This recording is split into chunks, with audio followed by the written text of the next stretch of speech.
this morning. It was good. Good.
Good afternoon. Hello, everyone. Sorry, going to be speaking. Hi, everyone. Ooh. Good afternoon, friends. Welcome, welcome. For everybody over there in the overflow section, we still have some seats here. Don't be shy. Feel free to join us. And there's definitely some seats here in the middle. We'd love to have all of you cozied up here to us. Thank you, everyone. Welcome. Oh, I'm so delighted to be here. Welcome, everyone, to the Global Inclusive Growth Forum. My name is Andrea Vieira, and I'm founder and CEO of a small business chain here in the DMV called Nail Saloon. I'm delighted to be here, and by the smiling faces, it sounds like you are. It looks like you're delighted to be here as well, and you should be, because today is really about one thing and one important thing. It's about how growth is changing and who it's working for. Across the next few conversations, we're going to hear from leaders spanning global finance, technology, and entrepreneurship, all grappling with a shared question. And it's a question that I'm sure many of you have, which is, how do we build an economy that is not just growing, but is resilient, inclusive, and human-centered? We're going to do this in partnership with two organizations who are helping answer some of these questions and shape that conversation all around the world. So to kick us off, I am delighted to introduce to you the CEO, president, and editor-in-chief of one such organization, Please give a warm round of applause to Raj Kumar, who will say a few words about this gathering. Raj. Thank you, Andrea. Nice to see everybody again. Who's been to the Global Inclusive Growth Forum in the past, in prior years? Okay, a lot of you. So you know what you're in for. This week is the World Bank and IMF spring meetings. We at DevX host our DevX Impact House. We're thrilled to bring our friends at the Mastercard Center for Inclusive Growth here for this annual event. What do you think is missing from the spring meetings? Any sense? There's a lot of ministers in motorcades. I think we miss innovators from the ground. And that's what this event is all about. This event is about, the headlines are tough, but on the front lines, there is some real inspiration to be had. And you're going to get some of that today, as you have in prior years. And you get that because that's the ethos of Mastercard Center for Inclusive Growth and of my friend and collaborator and the founder of that center, Shamina Singh. Shamina, join me here up on stage if you would. Hello, Raj. It is great to see you, It's as great always. to see you. You may need to share your mic with me. Oh, yeah? But Okay. I don't know. Can you guys hear? Here, take this. Take this. Well, Raj, listen, thank you for letting me crash the DevX party. I know you had a really successful program this morning. It's been high energy. It's been fun. For folks who've been to the Global Inclusive Growth events in the past, you know that Shamina normally is sharing the stage with Elton John and Queen Maxima and Viola Davis. This year you get me. Yeah, thanks, Raj. We're really excited to have you here. And, people have been asking me. They're like, you got Raj, which is great. But, they're like, is it budgets? Is it, the midterms are just around the corner? Like, what's going on, you guys? And I was wondering. But here's the deal. We're doing this on purpose, Raj. We're doing this on purpose. We feel like this is the time that we need to be intimate. We need to have focused dialogue. We need to have honest and real conversations because things are serious. And as always, we're here together to meet the moment. Well, I'm really excited for the next conversation you're going to have to kick us off. I'm excited for this day and to get to interact with all of you. So I'm going to leave you to it. Thank you, Shamina. Thanks a ton. Because as you all know, anyone sitting in the audience today, all of you could be sitting on stage today. In fact, there's a large crossover that's happening because I actually do see a lot of faces that I know. So with all of that, on behalf of the Mastercard Center for Inclusive Growth team, I want to welcome you to the Center for Inclusive Growth's forum in Washington, D.C. Here's what we're thinking about today. The ways of yesterday are not going to work in the fragmenting society that we have and that we're facing today. But the energy here in D.C. this week, the energy from all of you, shows and tells us that we must have and continue the global conversation, tackling our shared challenges, sharing our insights and our solutions across sectors. But here's the exciting part. There are lots of exciting parts, but here's what I'm thinking about is really exciting. If AI is allowing us to rethink how everything works, that actually means there are no legacy limitations for us. We can design new systems that work for the future, that work for today, using 2026 tools. We do not have to use yesterday's programs and tools and try to retrofit them into today's systems. Technology and adaptation are allowing us to think differently and do things differently. And in the end, that's why we built the Center for Inclusive Growth at Mastercard over 10 years ago.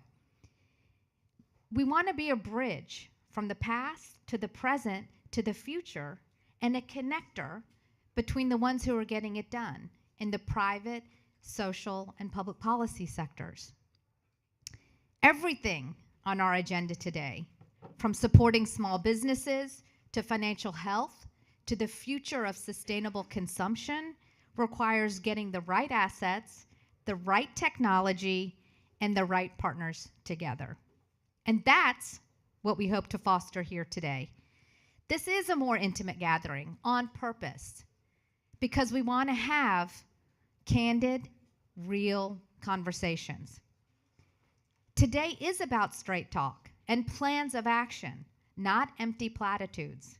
Save that for my old boss, but Ajay Banga's conversation down the street. We really do. We want you to share your ideas. We want you to disagree. We want you to vent. That's what we're here to do today. And we want for you to understand kind of what we're up to, what we're looking at, so we can figure out how together we can do more things better, stronger, and more expansively. This dialogue matters. You matter. This room matters. This work matters. So as I always say at the beginning of every other conference, whether it's Elton John or Raj Kumar, let's keep it moving and let's go together. And now it's my pleasure to invite Pascal Donahue up to the stage. He's Managing Director and Chief Knowledge Officer at the World Bank Group.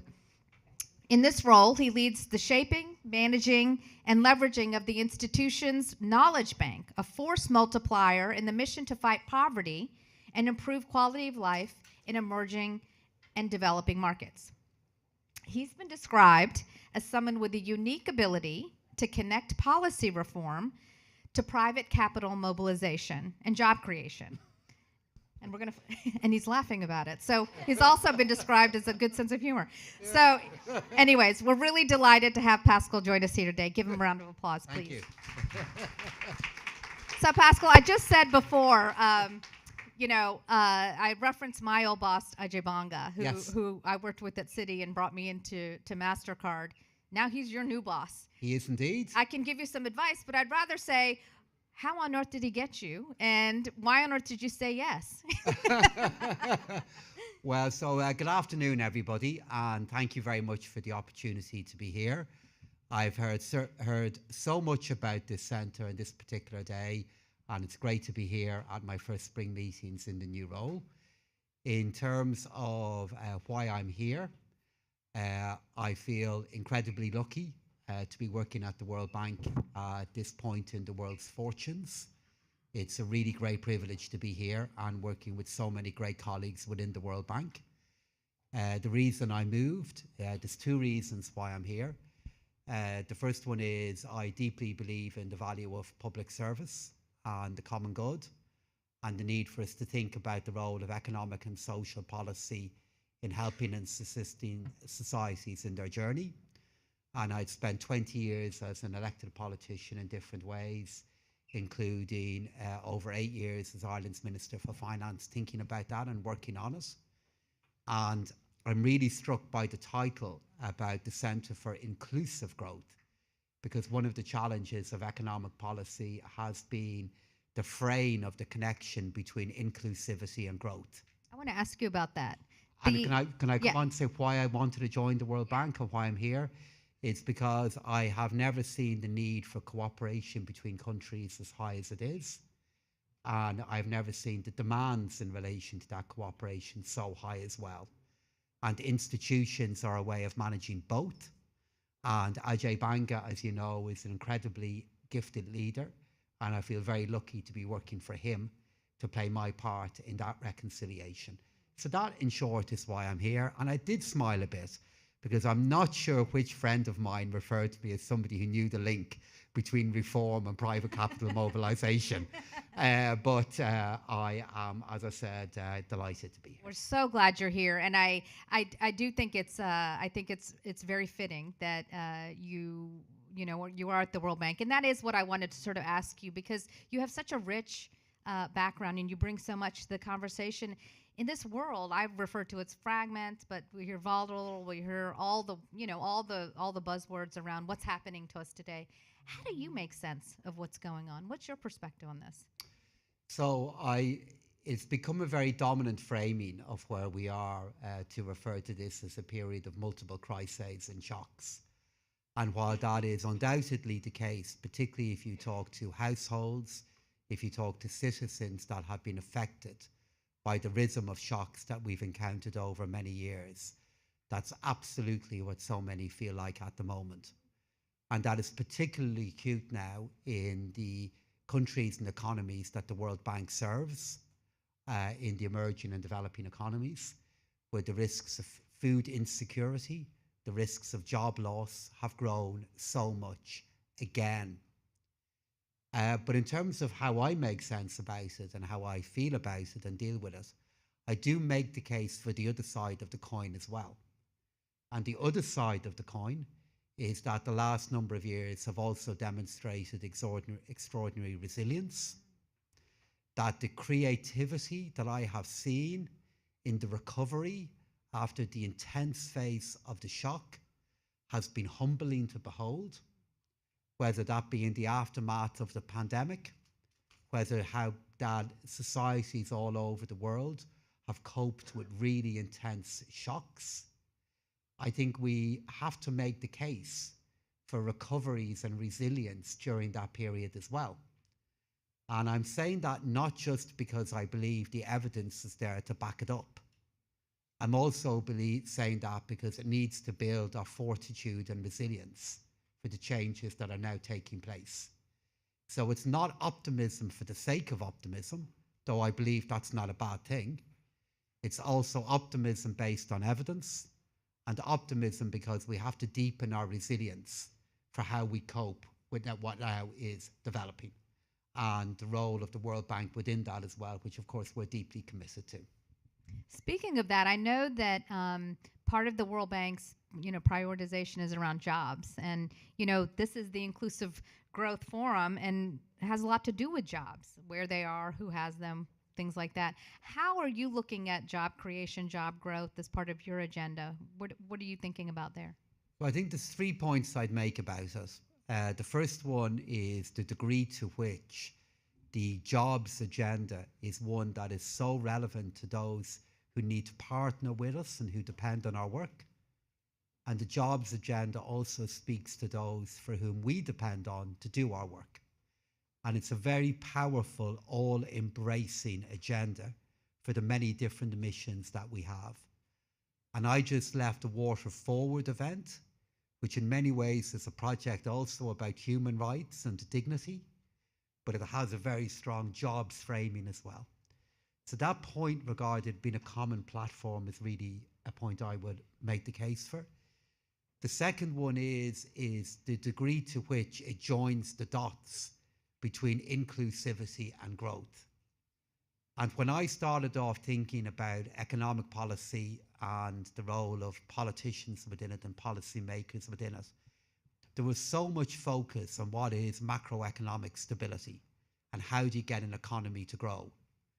And we've seen that in many cases, macroeconomic stability on its own and an economy growing in top line terms on its own isn't adequate to meet the needs that societies and economies have.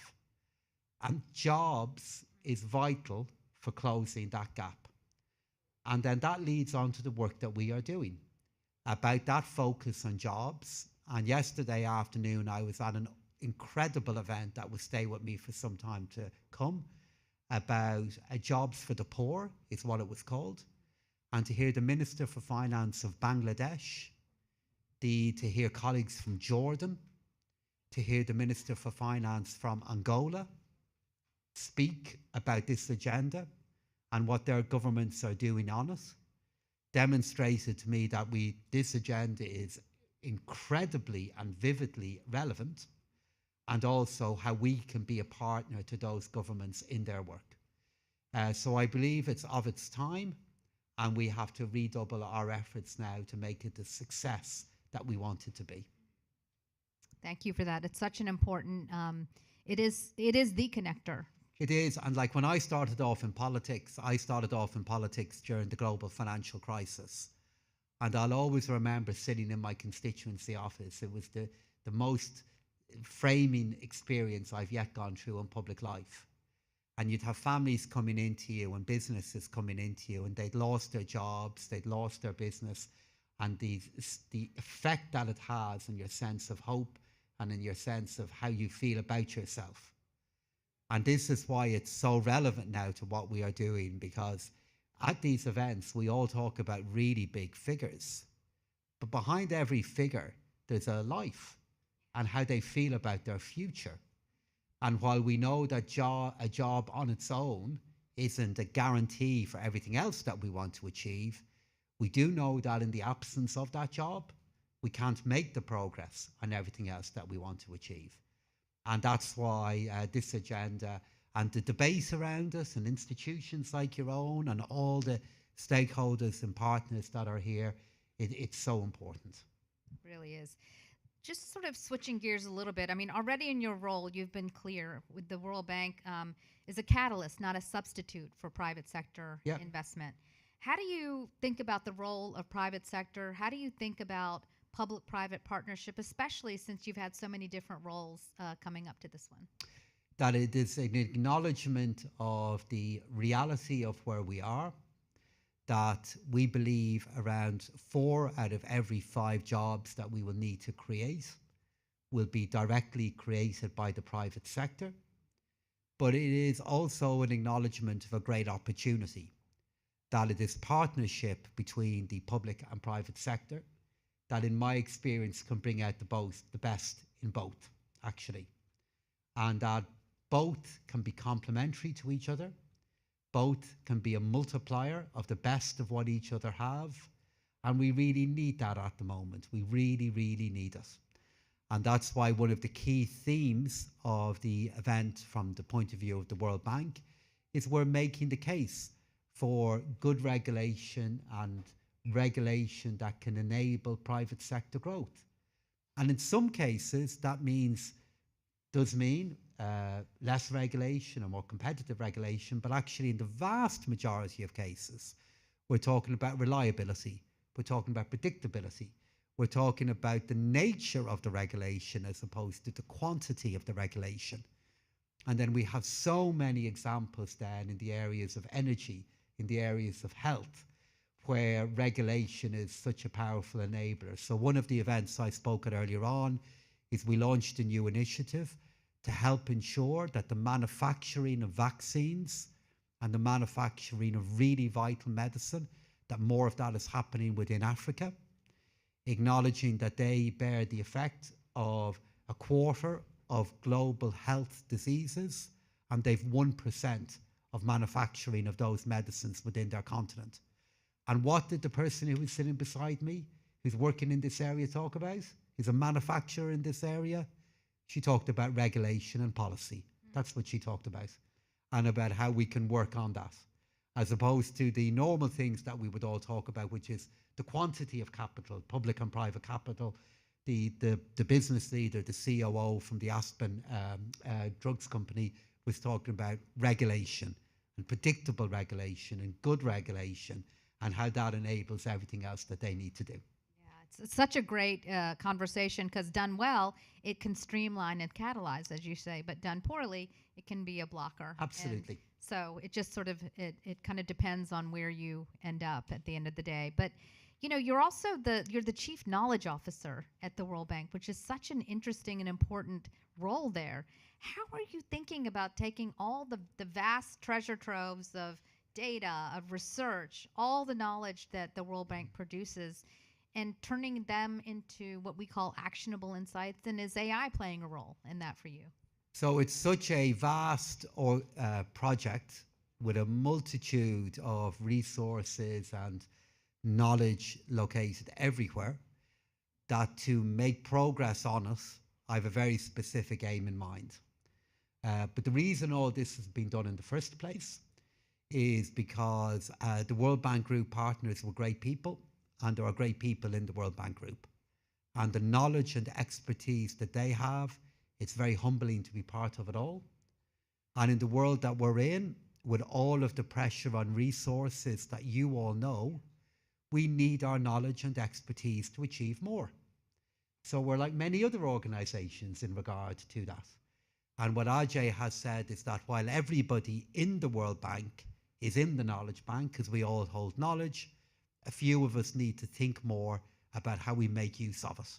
And that's my particular role. And to bring that to life, what that means is for the limited number of solutions that we want to make more use of, each solution has to have at least 3 components to it. Number 1, it has to offer a financing instrument. Okay. Number 2, it has to offer a regulatory recommendation or reform, or number three, it has to offer evidence-based policy advice and guidance.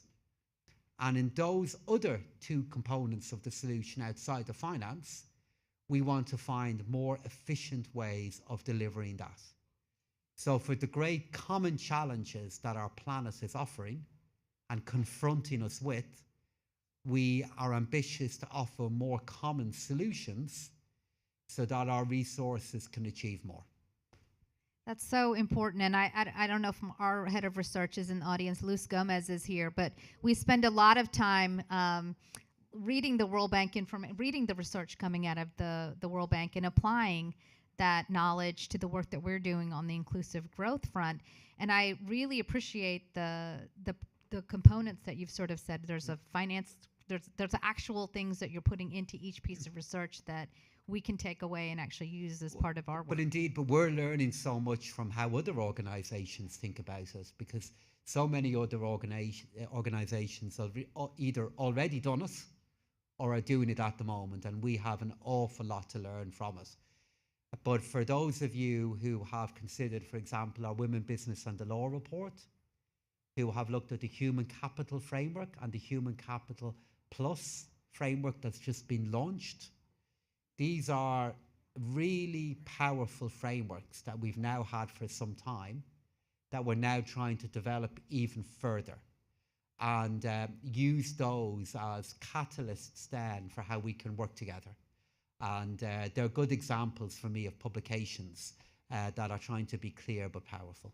And I'll give you one more example, because everybody in this audience, or most people in this audience, knows that the Findex is sort of our go-to document. When that report comes out from the World Bank, Yep. it gives us our steer around financial inclusion. And it's such a, that is like the only, it's the one that we all use, which And I think is I was at an event earlier on speaking to a group of close colleagues and friends and former friends, ministers for finance within Europe.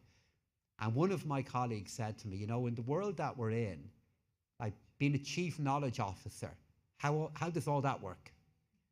And it was a great question.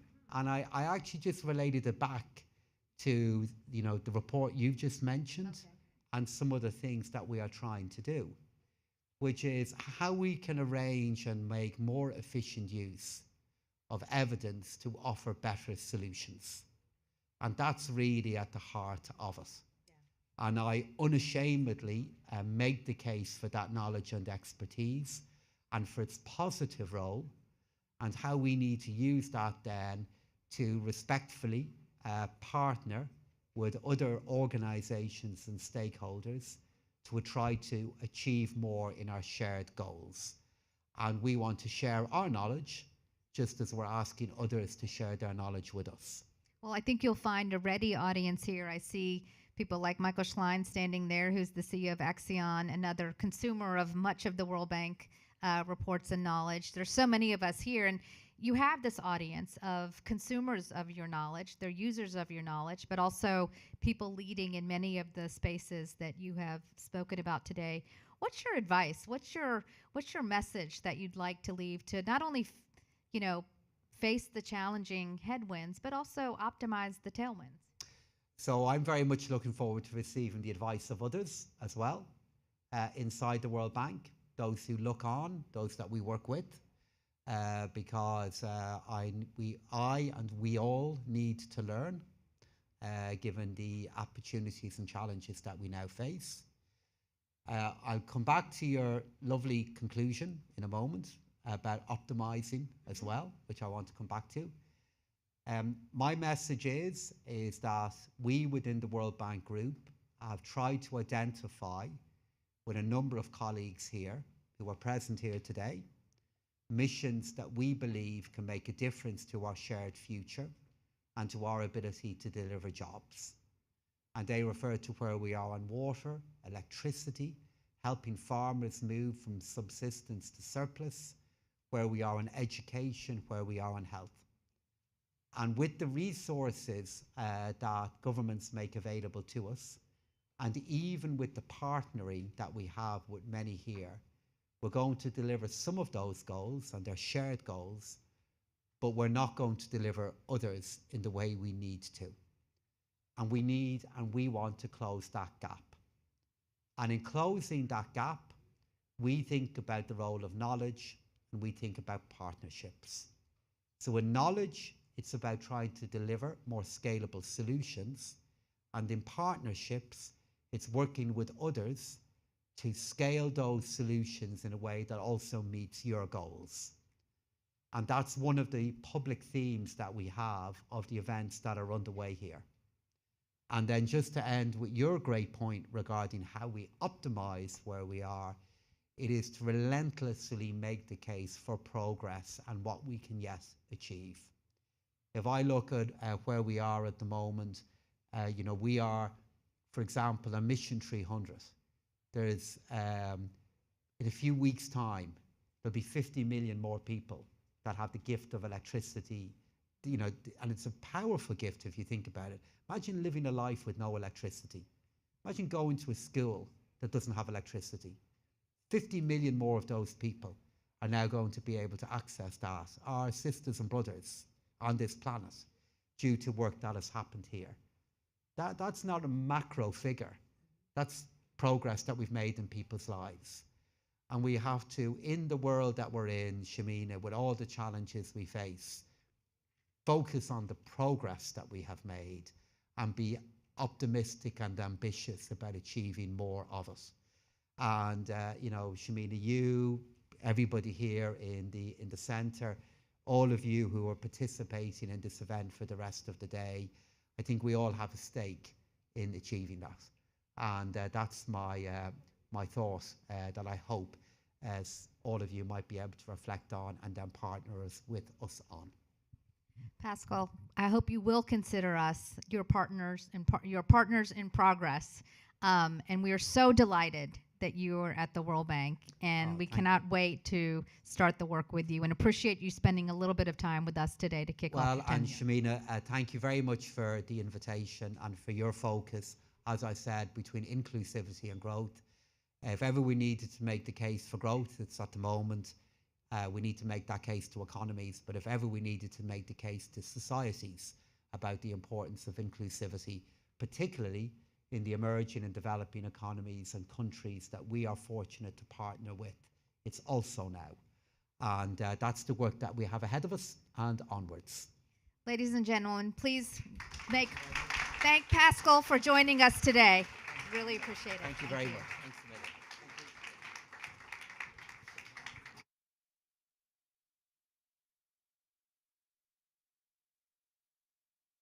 Everyone, thank you. Thank you for that, Shamina and Pascal. Before we continue, I want to remind everybody who might be posting or sharing on social media about the events of the day.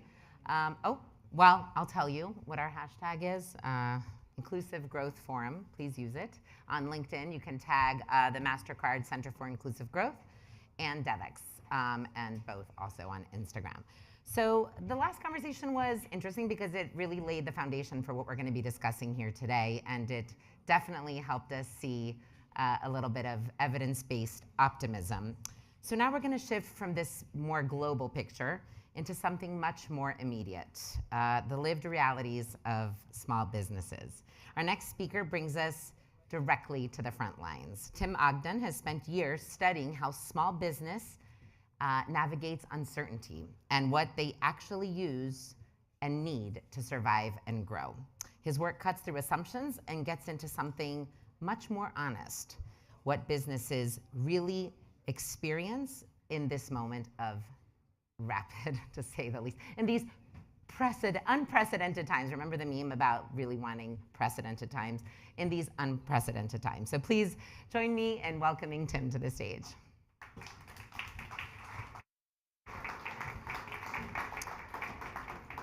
Hi, everyone. That's hot.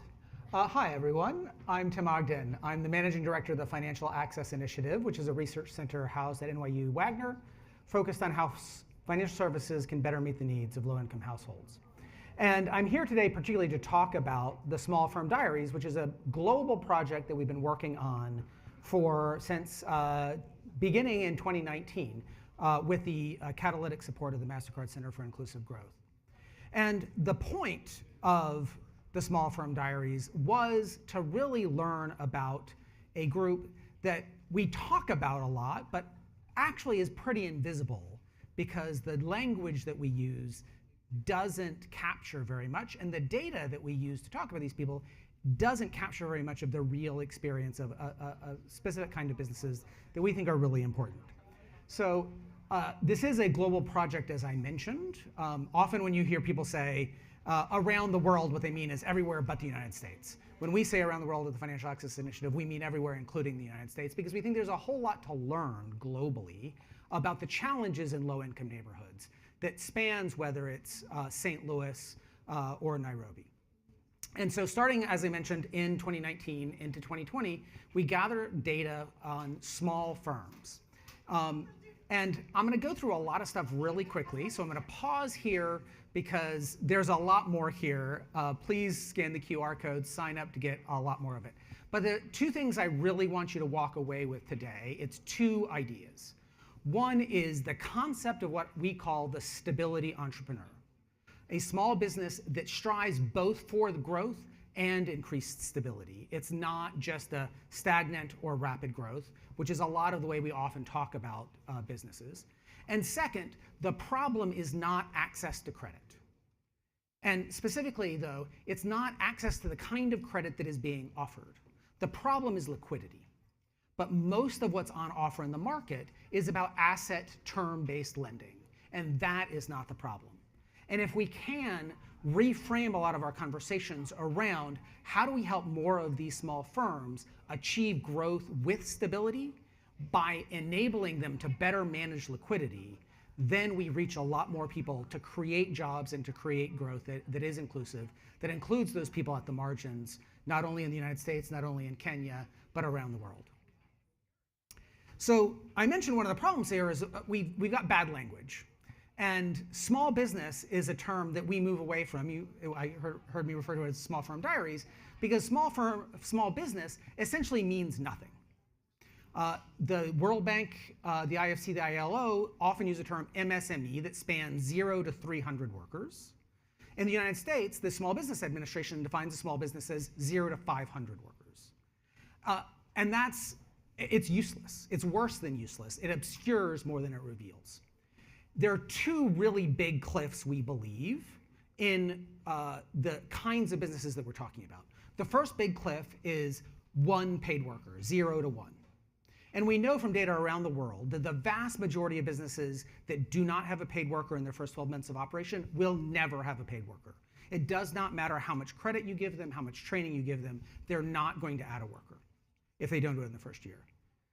The second stage is something that we used to talk about in economics a lot in the 70s, which is the role of management. And that step from paid workers to a paid manager is another big, big step that very, very few firms make. And so we are focused on small firms defined as those businesses that have at least one paid worker, but have not yet become managerial firms, because we believe they are ignored and that there is a lot of opportunity in supporting those firms. The way we do that, the way we try to learn about those firms, is something called financial diaries. And this is a research methodology that we pioneered with households living in extreme poverty going back to work in the 90s, coming through to households globally in the United States in the 2000s, 2010s, and ultimately we've applied to this group. And it is the combination of high-frequency quantitative data. It matters not what their annual revenue is when you're talking about low-income households or about these small firms. What matters is their daily, weekly, monthly cash flow. So you've got to be there to gather high-frequency data. But high-frequency data is not enough. There's nothing magical, even if you have daily data, that tells you what's really going on. You have to have a frame to understand why does the data look like that. So we match up this high-frequency quantitative data with qualitative data, asking the business owners why. What happened? Why did you make this decision? Importantly, why didn't you do something that you didn't do? Because the things they decided not to do don't ever show up in quantitative data. But it's really important to know what didn't they do? What did they think about doing and then decided not to? And why didn't they do that? And so this is the same methodology that we use around the world, that combination of high-quality, high-frequency data, the trust that comes along with it. If you're visiting someone once a week and once every 2 weeks over the course of a year, you develop a relationship. The quality of your data goes up. And second, the qualitative data, also a factor of trust, where we really hear the stories of what they're dealing with. So I mentioned wanting you to walk away with a couple of images, a couple of ideas. So there are 2 quick videos here that I want to show you that I think really encapsulate this. And this first video is about the way most small business conversation has happened in the last 30 years, is the idea that this is what small businesses want.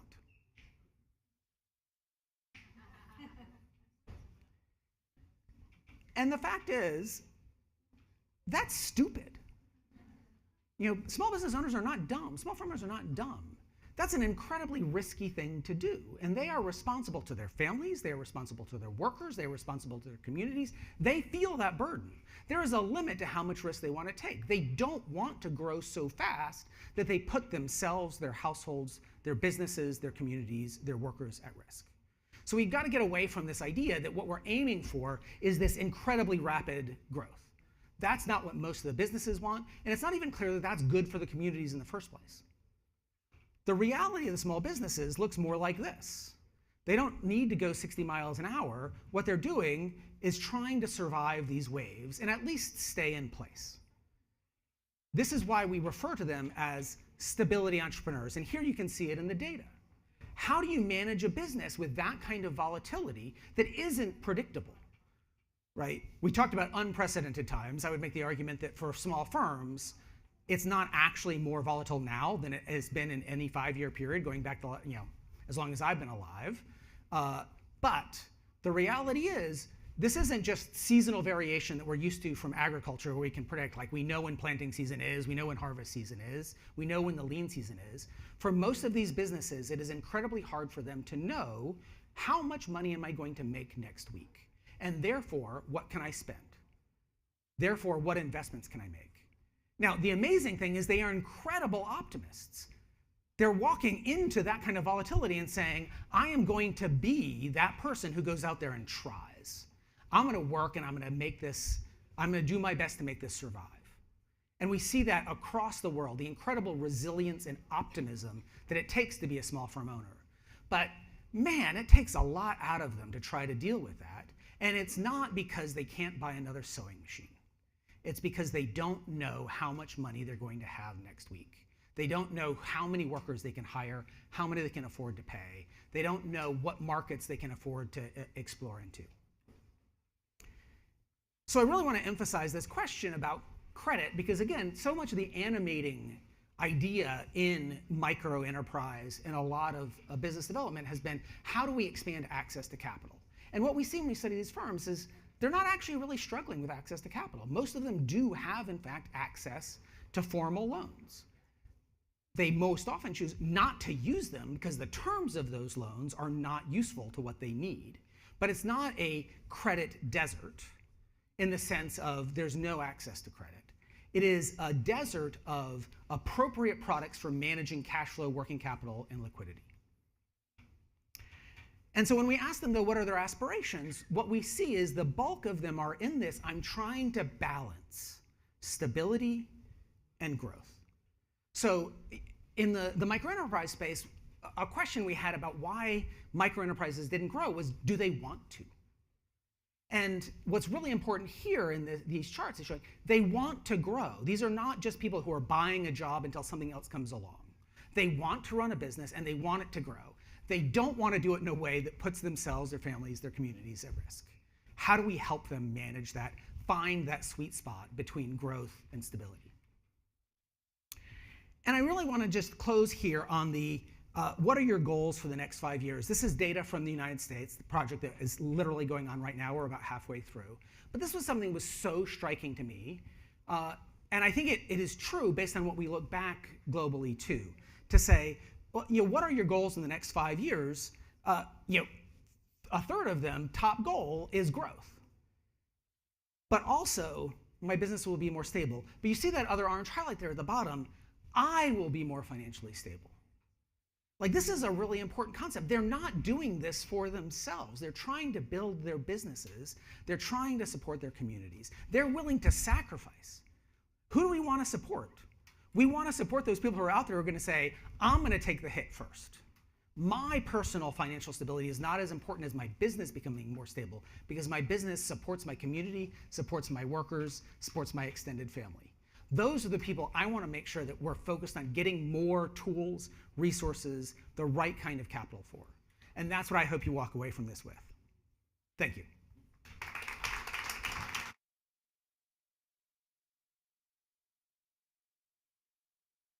Thank you, Tim. That was spectacular. As a business owner, I have a lot of additional learning to do. But I do appreciate him grounding us in the experiences behind the data. Because as all of you know, even if you don't own a business, growth is never a simple story, right? And there's no free lunch. So for entrepreneurs, growth can always come at a cost. It can, of course, mean opportunity, but it also means pressure and trade-offs, real-life choices, and real-life implications that affect sustainability and even a founder or business owner's well-being. So I'm particularly excited for this next conversation. Oh, thank you. Which I think we need 4 chairs. Yep. This next conversation, which is titled Growth at What Cost? How Small Businesses Balance Scale, Stress, and Success. So just as one more chair comes to the stage, right on cue. Thank you. I'd love for you to join me in welcoming to the stage Rebecca Van Bergen, Eli Moore, and Morgan Buchert.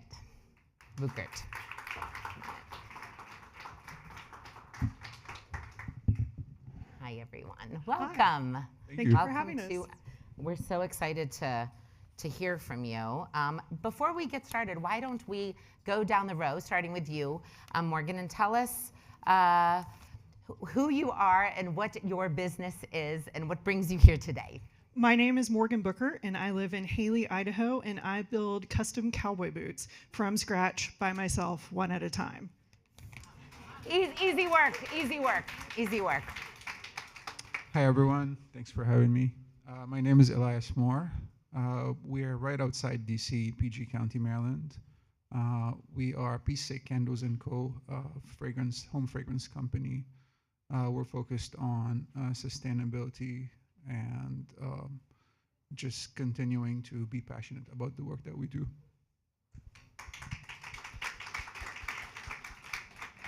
My name is Rebecca Van Bergen, and I'm the founder of an organization called Nest, and we support makers and creative entrepreneurs in the U.S. around the world, including these 2 amazing people. So I'm thrilled to share the stage with them, and we've been a partner with Mastercard Center for Inclusive Growth since about 2020. Yeah, and Nest is celebrating its 20th year today. This year, sorry, not today. That would have been amazing. That would have been amazing. So thank you for being here. I am a business owner myself, and I do want to start with the 2 of you, specifically as makers. When you think about, we heard a lot of data in the last presentation about sort of what people seek when they're in business, and a lot of it is assumed, right? We all think somebody goes into business for a certain set of results and for a certain end game. So I'd love to hear, and maybe we can start with you, Eli, about when you think of your work and why you got into it, what are some of your biggest aspirations for your business, and how do you prioritize that against how difficult it might be to achieve what you're seeking out to do? Right. So for us, we started the business because we, when I say we, it's me and Valencia, my wife. We're a husband and wife company. And we started the business because we were kind of tired and burnt out of the corporate life. And from the beginning, we had this idea in mind that we want our business to be focused on legacy versus hype. So instead of trying to do everything and just grow exponentially all the time and take every order we get and saying yes all the time, we decided to be more intentional about it. And our hope is that our children, if they want, at some point they can take over the business. So we are working on a different timeline. We're not as focused on like the next quarter. we're focused more on long term to be mentally, sustainable, not lose our passion to the work we do, but also growing with intention and slowly. We're happy with that. I just have to make a call out here because as a business owner, it's a tale as old as time. People get burnt out by the corporate world. They're like, I'll go do something easier. I'll go open up a business. Right. The joke's on them. The joke is on them. So speaking of which, a one-woman show, Morgan, why don't you tell us a little bit about your business? Well, so I'm a 7th generation rancher from Texas, and so I've been an entrepreneur since birth. And my work is about cultural preservation. It's about sustaining, but not necessarily taking over the world. I want to make sure that my uniquely American craft continues to thrive, and that comes through slow, intentional work.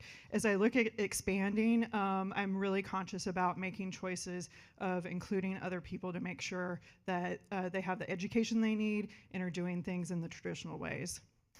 And I guess this brings me to the question. I mean, yes, you have a business that you want to maintain your craftsmanship or craftswomanship. And you have a business that you want to not just take every order for the sake of just growing, so that your ambition doesn't replace the actual purpose behind what you do. How do you manage that? Because a lot of times people go into business, we saw on some of the last slides, really to grow, to be sustainable. How do you manage what's just required to keep you in business with the reality of the kind of lives you want to lead? Go first.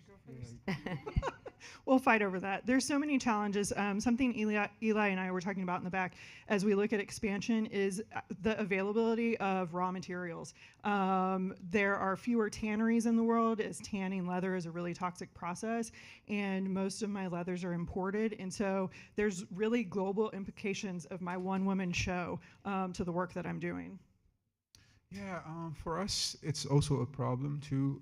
The supply chain has been an issue for a while now. But growth for us, in the beginning, we were used to think that it was like a default setting. Like you get that big order, you take it. You don't ask questions. You just take that order and you try to figure it out. And being with Nest, we got a lot of exposure. So we did get these big retail orders, and it was extremely stressful for us.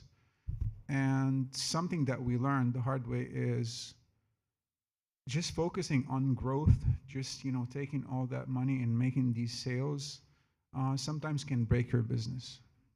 So we are very intentional about saying no. Say a little bit more about that. How growth, when it's sort of not ready to happen, can yeah. So we would get like a huge order, tens of thousands of candles, and we were, losing our minds. We're like, what are we gonna do with this? And quickly we learned that if we take that order, we would right away have to get a much bigger warehouse. We would have to train a whole new team, and the quality control is not going to be the same. We're going to be rushing to make all the candles that were needed, and it's not going to be the same quality. And we started, getting these requests to lower the price, lower the cost, and then comes compromising. And for us, we started the business because we love candles. We just, really into it. And we didn't want to compromise the quality. We didn't want to just put cheaper ingredient just so we can raise our margins. Also, when it comes to wholesale, most of my friends makers, I see them doing absolutely everything, taking every wholesale order. But I see them also not having time for anything. So at some point, we also decided, let's stop wholesale for 6 months. What's the worst that could happen? And we actually grew the business. Wow. Just doing direct to consumer. We love our customers. We still do an in-person market, and we get a lot of feedback from them. There's some of my customers that I've known for like 10 years. I know them personally. And I feel better building the business this way. Valencia feels the same as well. She's a mental health therapist by trade. So she's really focused on this more than me. But I kind of like learned as we go that that's the right way for us. That's what works for us. It's not for everyone, but for us, we're happy without wholesale. I mean, we've been talking all day, all afternoon about sort of human-centered growth, resilient growth, sustainable growth. And I'd love, Rebecca, for you to piggyback on some of what's been said. You know, people do go into business, at least in the capitalistic society that we exist in, to make it grow, to scale, to just get bigger, right? To sell more widgets. So how have you seen makers such as the ones you've helped navigate this desire to grow, but also to be human-centered, to be resilient, to be inclusive? Yeah, I think one of the things that I've been really interested in is around that kind of what you were describing as like that very linear business development model where you grow your business, you maybe sell it, you know, like you start again. And I think what we've really seen from a lot of women, but also definitely in the creative space, definitely with makers, is a much more kind of circular and relational way to grow a business, that it's much more about building something sustainable and building it slowly, and the end result for most of the people in our network is not actually ultimate like growth and scale, and they actually would be very content with growing a small to medium-sized enterprise that fulfilled them. And so I think it takes kind of a mindset shift in how you think about supporting entrepreneurs by disrupting the model of business growth that we've kind of had ingrained in our heads for so long. For sure. And you know, it's funny because Pascal was saying earlier today in his conversation with Shamina, the number of jobs that will be created by the private sector versus every other sector going forward, even as AI starts to creep in. And 4 out of 5, he said, right? And so I'm curious, in the work that you do in helping entrepreneurs, there's probably a difference between helping an entrepreneur in a developed economy versus an economy that's still developing. And I'd love to hear, I mean, I know that things are a little bit, you know, again, we're going through unprecedented times everywhere, but I'd be curious to see the differences between what it is that an entrepreneur here seeks versus an entrepreneur in an economy that's still developing. Yeah, and our networks, we have about 4,000 small and micro businesses in 123 countries. So a fairly wide global network, and that's because craft exists everywhere, which is really exciting. But definitely our kind of global guild members are larger. I think cooperative business models still exist in many parts of the world, especially around craft. And so it might be micro entrepreneur women, but they're coming together into cooperative models, which just doesn't really exist in the United States. And so what we see in the US is a lot of solopreneurs, maybe 1 or 2 other people, but very micro versus these kind of larger cooperatives, which makes their growth strategies quite different, which has been interesting. But I think one of the things that has really kind of risen to the surface is, especially with our work in the United States, is that there's like this kind of yearning for some of that cooperative model that was so anthropologically and socially part of craft. And so a lot of our focus has been how we're obviously not going to all become a cooperative. They're not going to start having a cooperative business model, but how do we make sure that there's peer connections within the making community here so that some of the benefits of that model can still exist? I'm so curious to see how that intersects with your personal experience in terms of what is needed for you to have, what do you think is needed the most? I mean, to this audience here, and we're not starting like a Shark Tank pitch situation, but what is it that a small business like yours, what does it need to be able to sort of thrive? What does the ecosystem need to do? Because sure, you were a one-woman show, and I'm sure that has that model will exist until you decide to change it. But what would you need to scale your business, to grow your business in a way that feels good for you? I love that Rebecca talked about the cooperative model. I was just in Oklahoma last week with my mentor and several other bootmakers, and we had, you know, our once-a-year gathering to share that time together and grow our creativity as well as our craftsmanship. What I am looking at through the help of Nest and expanding my business is going to where the bootmakers are. Bootmaking has a long history in El Paso, Texas, and I can't get the labor where I need it, but I still want my work made in America by craftsmen in El Paso is where that happens. And so I'm working with a guy and his crew right now to work on my first pair of boots, and I'll be doing the creative work, and they'll be doing some of the more hard manual labor work, which helps sustain my body as well as theirs. And I'm looking forward to that small amount of growth, especially with my mentor through Nest. That's wonderful. Eli, how about you? For us, being with Nest has been crucial. It really changed our trajectory. Just being in all these workshops and meetings, first of all, we learned so much. We're not business people. I'm a graphic designer by trade. Valencia is a mental health therapist. So we lacked a lot of this knowledge. And through Nest, we were able to learn a lot of it. But the best part about that is the collaboration, just meeting all these happy people that love their work. You know, when you're on a call and everyone is just so passionate about their work, it's different from a Zoom call at my last job, for example. It's so much better, and everybody is so fulfilled with the work that they do most of the time. It brings a lot of stress, but I think organizations like Nest is something we really desperately need here in the US. We really need to be more collaborative, in my personal opinion. Rebecca, I'd love to hear from you. I mean, yes, you obviously are here representing Nest, but what kind of things do business owners that maybe won't work with Nest need? What kind of things can the private sector, the larger private sector, do to contribute to foster an environment that is healthy for businesses to thrive in? I think one of the things or trends that we've been seeing, which is really exciting to me, is that obviously we talked about AI. No one's not talking about AI. Technology, all of that is happening very, very, very quickly. But because of that, and I'm asked this question in interviews all the time: what will happen to handcraft and authentic labor and all of these things? And I think that there's a pendulum swing. And so the faster AI takes hold, the more consumers demand and crave authenticity. And so we are seeing handcraft actually scale really quickly. And so a lot of our corporate partners, it used to be conversations around kind of incorporating handmade. And I think one of the things we've seen the private sector learn is that that does not mean asking Eli to make 10,000 candles for a store shelf. That means supporting his business, maybe have a pop-up, meet him where he is and support the business in that way. And that's been a major change in 20 years, where people just thought that supporting makers meant placing a huge order and not coming behind them and supporting them. And we're seeing so many creative models, from pop-ups to licensing to a whole host of ways you can support small business without overwhelming them. Yeah, I think the overwhelm is real, especially because a lot of people who go into business start off doing something else. I did as well. I did not wake up one day and say, I want to grow up to own a chain of nail salons, for sure.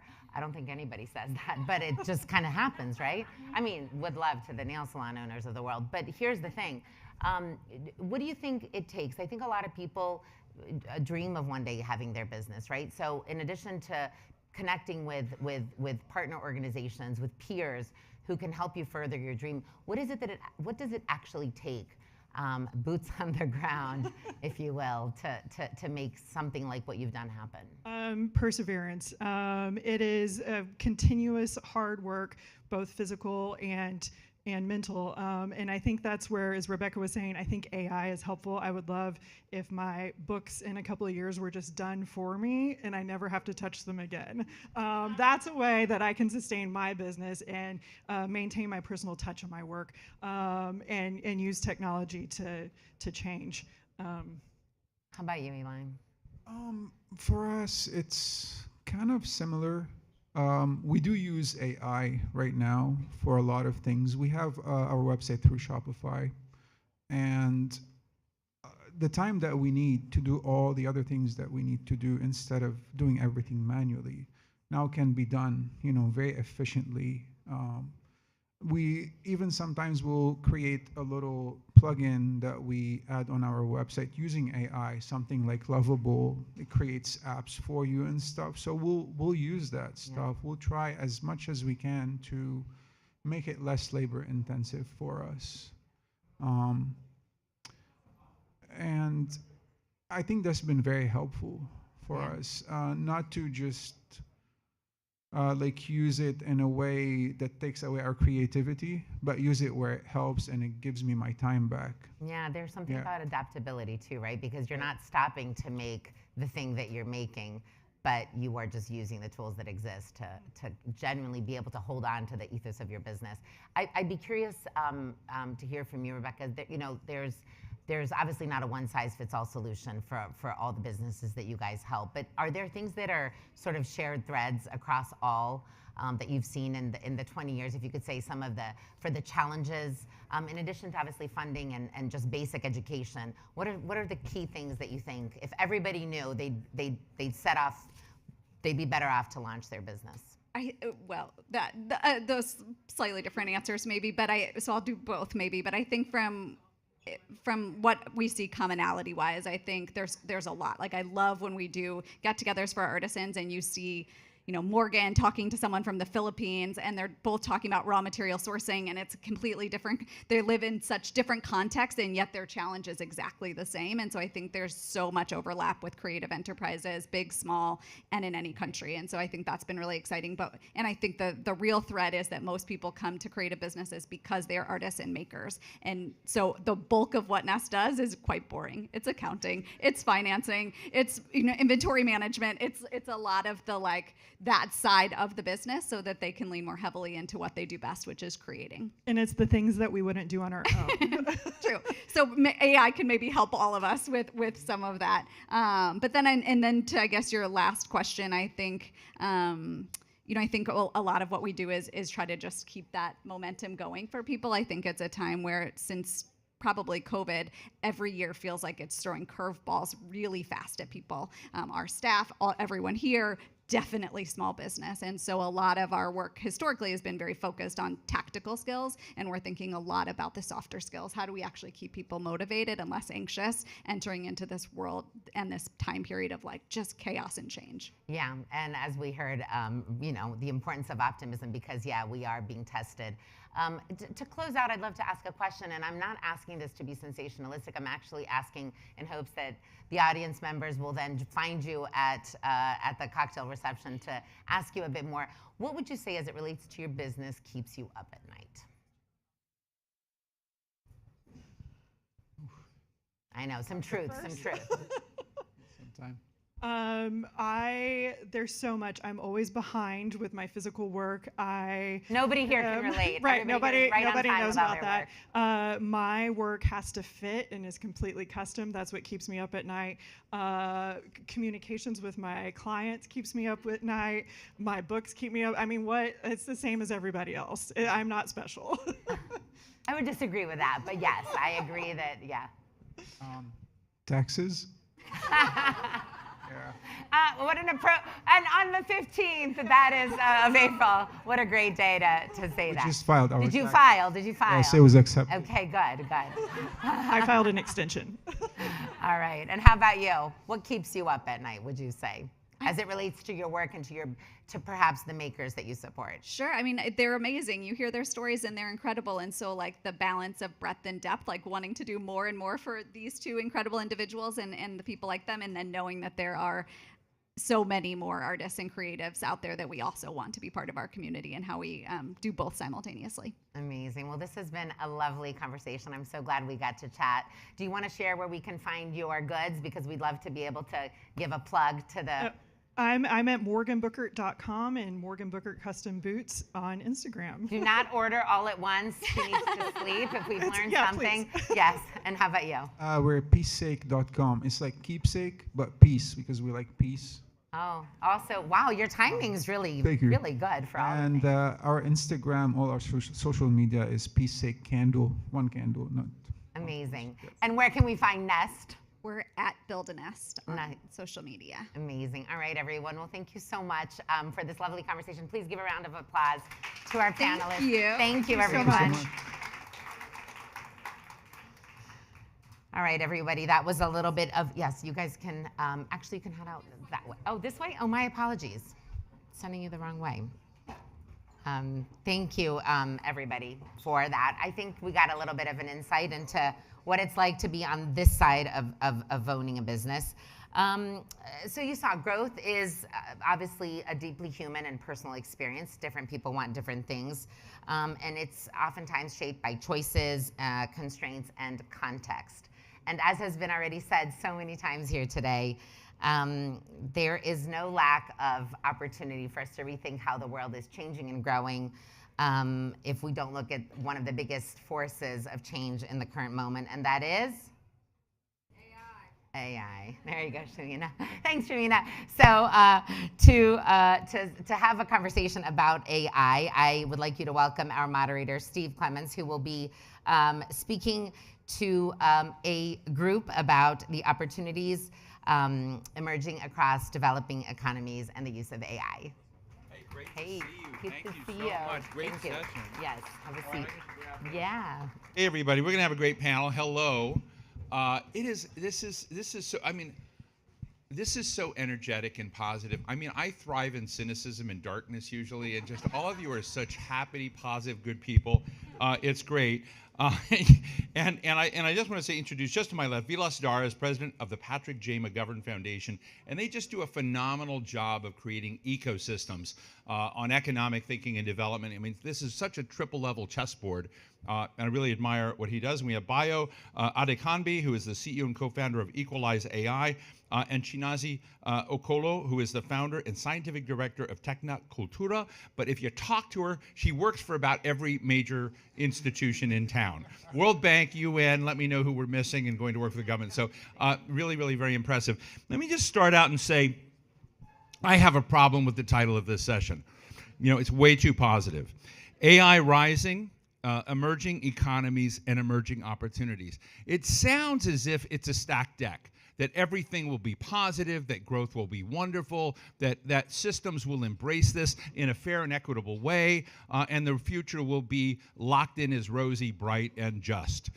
So I just want to start. Vilas, do you share any of my cynicism for our friendly title? Steve, I'm going to bring you around, and we're going to bring you around back to hope. But I'm going to acknowledge what you said. I think you're absolutely right. This is not a moment for one more line of tech bro, everything is going to be great, use AI and the world looks better. It's not what we're talking about, right? There's a path to get there. So let's talk about the path. Let's acknowledge the trope that everybody in this room knows, even if we can't voice it. AI is an extension of a deeply unequal, extractive economic model. And whether you like it or not, we all know that the Global South is not participating in the way it should be, that infrastructure is weak, and that governance is lacking. But inertia doesn't equal inevitability. If we're willing to acknowledge the reality of where we are, if we're willing to set aside the idea that AI is going to fix everything in climate and agriculture and local languages, that AI will be the solution, we come to a different question, which is, do we believe that if those capacities are available, we have the strength, the moral courage, the willingness to invest in making sure that they actually serve the people who matter? And that's where I bring you back to hope, because I do believe that we can do that. I think we can invest in ecosystems, we can invest in infrastructure, we can invest in the incredible capacity that you both represent here to actually build the tooling that changes the game, that makes it go from a story where we take local data and ship it overseas, we use it to train models that are held in capital centers, and then we ship back the insight that comes as an extractive tool. And instead flip it and say, we'll own our data, we'll own our governance, we'll own our regulation, and we'll own the economic benefits that come from it. I think it's possible. So it sounds really good what you're saying. Sounds really so you know, don't blame me if I don't buy it. I promise you. Give us 20 minutes. We're gonna get him so there. buy it, you know, and I'm coming. I interviewed some of you may know her. She's a pretty amazing woman, Meredith Whitaker, is the CEO of Signal, and she made a statement one time, you know, with Signal, but also basically looking at the very giant social media platforms that, in her view, control many of the kind of gates of access and opportunity in the AI space. And so we don't need to go who they are, but she said, all the rest of us, no matter what we think, are barnacles on those ships. So I'm interested in how you go from being a barnacle on the ship to being a big ship. And one of the things I find interesting, if AI is going to have the promise for development, and when you kind of talked about it being extractive right now, being unfair, I look at AI. AI will make a difference if you can use it to strategically leap forward in ways you might not otherwise be able to do. And you know, I always look at it as, you know, do big things become small? Do small things become big? So when you're like thinking about Equalize AI, what are the equities you have to get right so you're not a barnacle on the ship? Thank you very much. I think I will just take it from the word you used, leapfrog. Yeah. It's a word that we all celebrate a lot, leapfrog. But when a frog leaps, it leaps into a landing pad. And the quality of the leaping must match the quality of the base that you stand on, so that the weight, the center of gravity of that leap can be contained by the foundation and enabler. I want you and on that's why, for me, I want you on all my future panels. No one's ever Because grab for that. me, the question is, do we have that sufficient baseline to manage the opportunity that comes from the leaping? You know, we work on the field deploying AI models across financial, health, agriculture, and education. The biggest problem we have seen is that the foundational layer is very thin. We seems to want to build, you know, a penthouse on a sandcastle. The foundation is missing. But are we going to give up on that? Never. The next question is, what do we have to do to work? What are the foundational enablers that we have to make AI work in Global South? If speech data must speak local language, are we going to wait for the global best model to do that? They won't do that. And that is why today, 1,950 African languages do not have any AI model that understand them out of 2,000. That's about 93%. So we have to build our own infrastructural rail that works in context. If there's so much illiteracy, if people do not have access to internet, how do we get people to still enjoy the benefit of AI with those limitations? So that's the way I say. So true leapfrogging is actually deep logging. What is deep logging? Laying the logs that truly reflect our reality so that we make AI work even within our constraint and make it serve everyone. Chinasa, as we sit here, the Global Inclusive Growth Forum at the Center for Inclusive Growth, I'm always interested, is inclusion really working? Are we, I always say, am I talking the walk or why get that confused? Are we walking the talk? Yeah. I'm still stuck on the frog leaping. No one's got that literal before. But I am interested in the broad side of making sure that as we think about inclusive growth, here's my concern. Yes. I think a lot of us in the AI, I mean, I don't know how many AI engineers you talk to, like on your question on AI. I hang out a lot with AI. AI engineers say, are of the sort, the really advanced ones say, language doesn't matter because AI data sets or AI algorithms are talking to data, is taking to data, talking to data. Like, they have their own data language that we're not, part of. It wonders where people fit in. But I do think at the end of the day, we have views that about control, inclusiveness, about getting the social and economic equation and justice right. And another challenge I think we have with today's event is this a tsunami? If it's a tsunami, are you trying to survive and stay above, or are you trying to redirect the power? So I'm just interested in how you see, how do you manage a tsunami force? Yes, I want to go back to the metaphor that was mentioned earlier. I think that there are so many companies trying to be the big ship that there isn't any space for the smaller ships, and this is where inclusion, the issues of inclusion start to become a big challenge, particularly for actors and other stakeholders across global majority countries, global South countries. And so I think that we have to reimagine how we do AI development, because the evidence shows that as these models scale in size, they don't actually, improve in their efficacy. They also scale in their ability to enact harms, particularly on marginalized communities. And so, I'm involved in work at the World Bank and the UN. And the idea of small AI, something that Bio is doing a lot of work in with Equalize AI, is actually, I think, the approach that has to be centered, and also grounding AI in autonomy, understanding that not every language or culture or value has to be included. Could you unpack that for a minute? Because I think a lot of people are where I am. When I first heard small AI, I didn't get it, because we throw a lot of lingo around, LLMs. It took me a while. It took me a month before I had the guts that went an LLM. So large language models. So are you talking about small language models? And can you give just a little notch of definition to that? Yeah, definitely. So small language, small vision, small multimodal. I'm a computer scientist by training, and the idea more so of small comes from the parameter size of the model themselves, but also in understanding that you don't have to try to develop this general purpose AI model to do every single thing. You can focus on the specific issue in agriculture and healthcare and education, and that's where also small comes into play. And honestly, also having small, where it can work on a Raspberry Pi, a mobile device that actually may not be a smartphone as well, and even leveraging these basic methods like USSD and SMS to deliver solutions that meet people where they are. So let me ask you something. If let's come back to you, and we don't have to be linear. I mean, just jump in this. But I sort of think one of the other things that are out there is you poll Americans, like just regular old Americans out there. There's a lot of anxiety about AI. A lot of anxiety. They're worried about displacing. Now, occasionally, if can you ask them, can you be involved? Are you excited about some of the things you might AI might accomplish for them, as long as you don't mention AI, but they may be AI empowered. There's a lot more enthusiasm.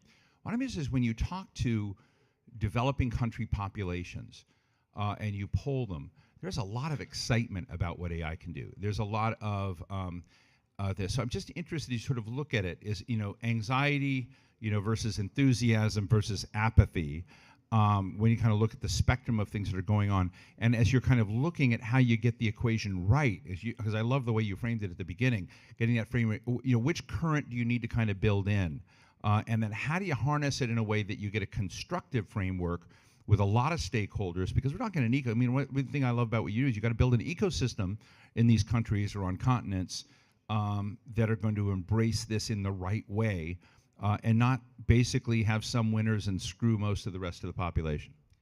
Steve, one of the things I like about being at these Mastercard events, particularly the Center for Inclusive Growth, is I get to be somewhat provocative.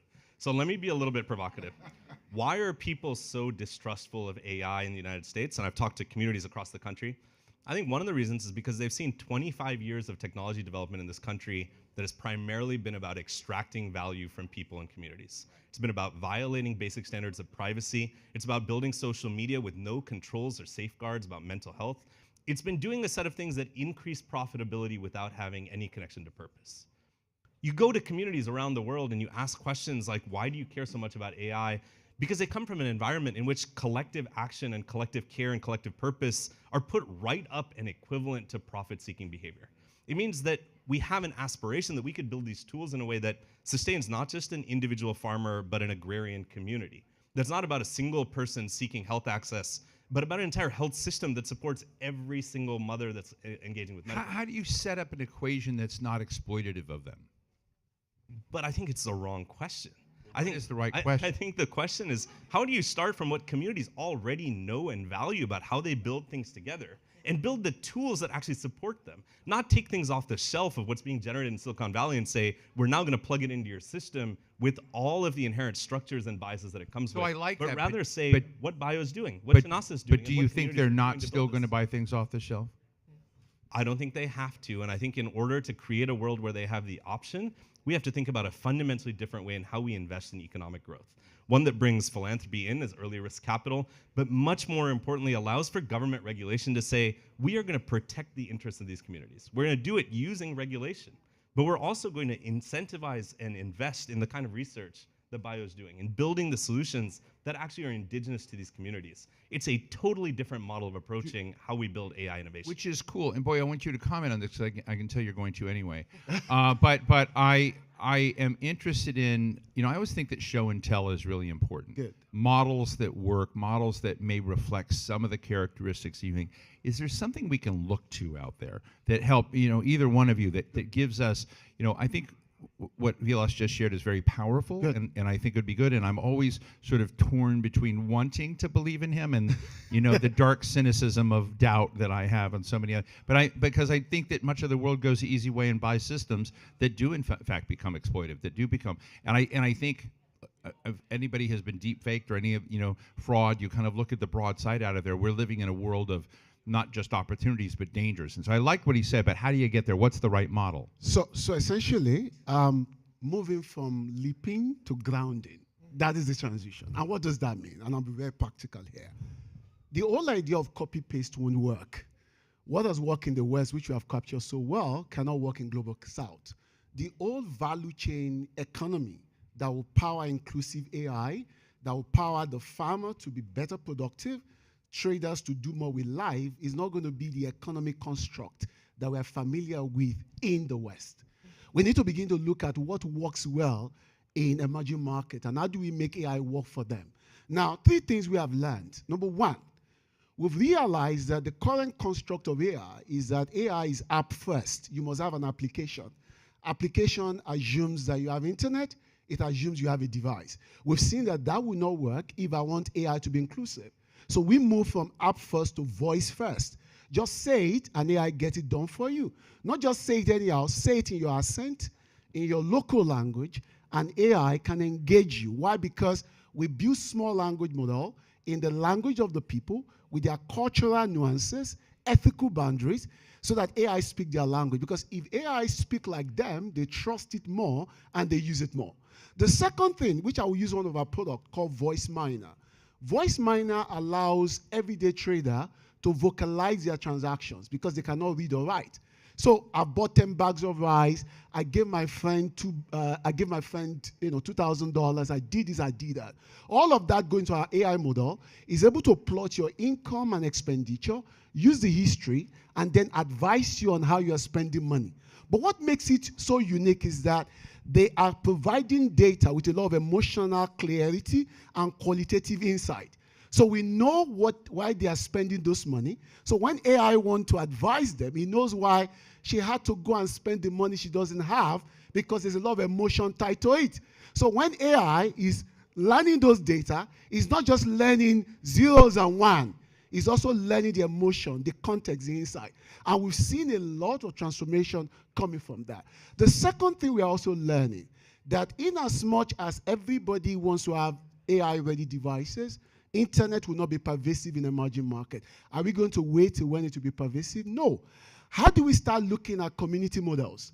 You know, I work in telco for many years, and we realized that at a time before everyone could afford a phone, we created community phones where everybody could go to. So what are we doing? We're creating edge device that we call off-GPT, where you could go to a community kiosk and engage AI and pay based on sachet pricing the same way they do. Why are we doing that? Right. Because AI will shape the future, and everyone must be given the opportunity to interact with AI on their own terms and in their own way. So thank you for that. Chinas, I want to have you help us in the few minutes we have understand the equations. When you're kind of looking at talent and you're looking at workforce, you're looking at infrastructure and investment and ownership or stakeholding, whatever you may call. Recently Jensen Huang of NVIDIA came out with something that's far too complex to get into, but the 5-layer cake, he called it, of AI. Because AI as a term is kind of a blob. Yes. And there are lots of component pieces to it. So you can, and one of the things I looked at this 5-layer cake was, you got to have critical materials, you got to have, this stuff, you've got to have energy and chips and infrastructure, and then you have models and formulations, and it leads to applications. So as you kind of look through, and I say, wow, well, a lot of folks in the global south have a lot of critical materials. They ought to basically, monopolize that element of their 5-layer, because there's no 4 other layers without that layer. But I loved your small ship side of this. How do you begin to think, what are the best ways to begin to organize that equation so to come to his point that actually you have a built-in fairness and a built-in more, I don't want to call it egalitarian, but just a greater stakeholding and opportunity that prevents a kind of exploitive model? Yeah, I'm really glad we're getting into critical minerals because we're seeing geopolitical competition increase for these respective resources. And honestly, there's still deep entrenched inequality in the value chains when it comes to these natural resources. And I think this is where, global majority countries, global south countries really have to invest in building this independent capacity alongside, again, all values, all areas of this respective value chain, to one, have control over the critical minerals. There's lots of partnerships, occurring with the U.S. and many other big and emerging powers, or middle powers. And I think that, again, this sets these countries, global majority countries, at the unequal end of these bargaining deals. And when it comes to AI, we're also seeing this trickle down and impact global majority countries' ability to develop regulation even independently, also develop AI models. And the Stanford AI Index was just released, on Monday of this week, and we're continuing to see the concentration of AI just really be in the U.S. and China. And right now, there's really not a good understanding of what we can do, or not to say what we can do, but what actually is needed to, start to see middle powers and global South countries take a value or bigger stake in this AI value chain. We have 3 minutes, and I want to ask you, all, if you're going to look at this, give us a vision 5 years, from now, what this ought to look like.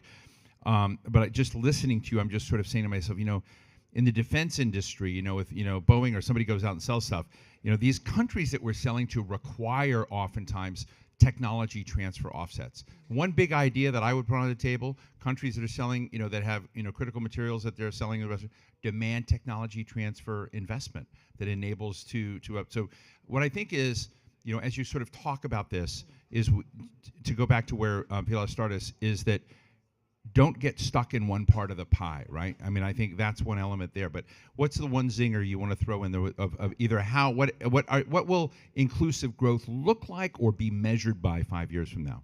Yeah, in the context of AI, I think the answer will be entirely non-technical. It'll be about whether people feel an agency and an ownership and a participation and actually being able to design what this future looks like. I'll give you the one very quick line. We host something called Shared Futures. It's about AI and creativity, and there's a young woman, Nigerian-American, named Salome Agbaroji. She's the National Youth Poet Laureate, and you should go and take a look at this. She did a spoken word piece for us called The Unprompted. She talks at length about all the ways that AI is going to change economic structures and social relationships, what we think we can create and what we think we can do.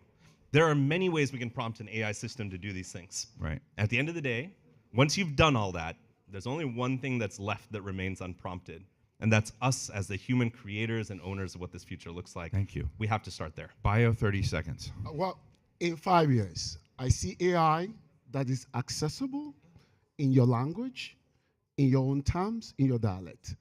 Available online, offline, whether there's internet or there's no internet. It's affordable. I don't need to have so much money to have it. And most importantly, actionable.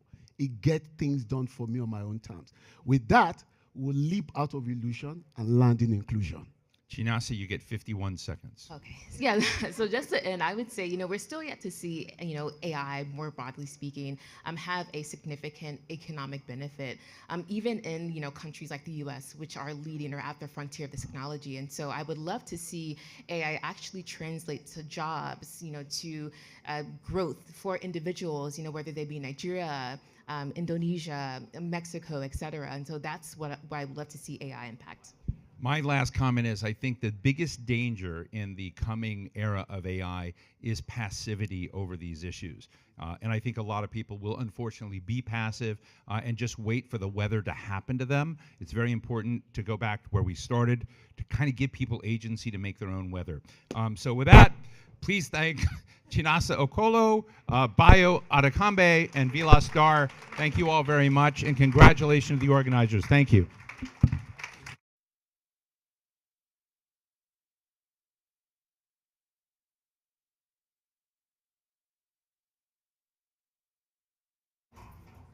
Okay, for real, show of hands. Who's more optimistic about AI after what you just heard? Okay, I'm definitely pressuring you to feel more optimistic about it. I definitely am. That was a great conversation. Obviously there's a lot of promise and responsibility that we're all trying to mitigate as we move forward in the world of AI. Our next discussion is turning to another force reshaping the global economy, and that is digital assets. Please welcome Mastercard's own Jesse McWatters, who will lead a conversation on the topic of innovation in financial systems and how they, and how they can translate into inclusion and impact. Welcome. Delighted. All right. Thank you.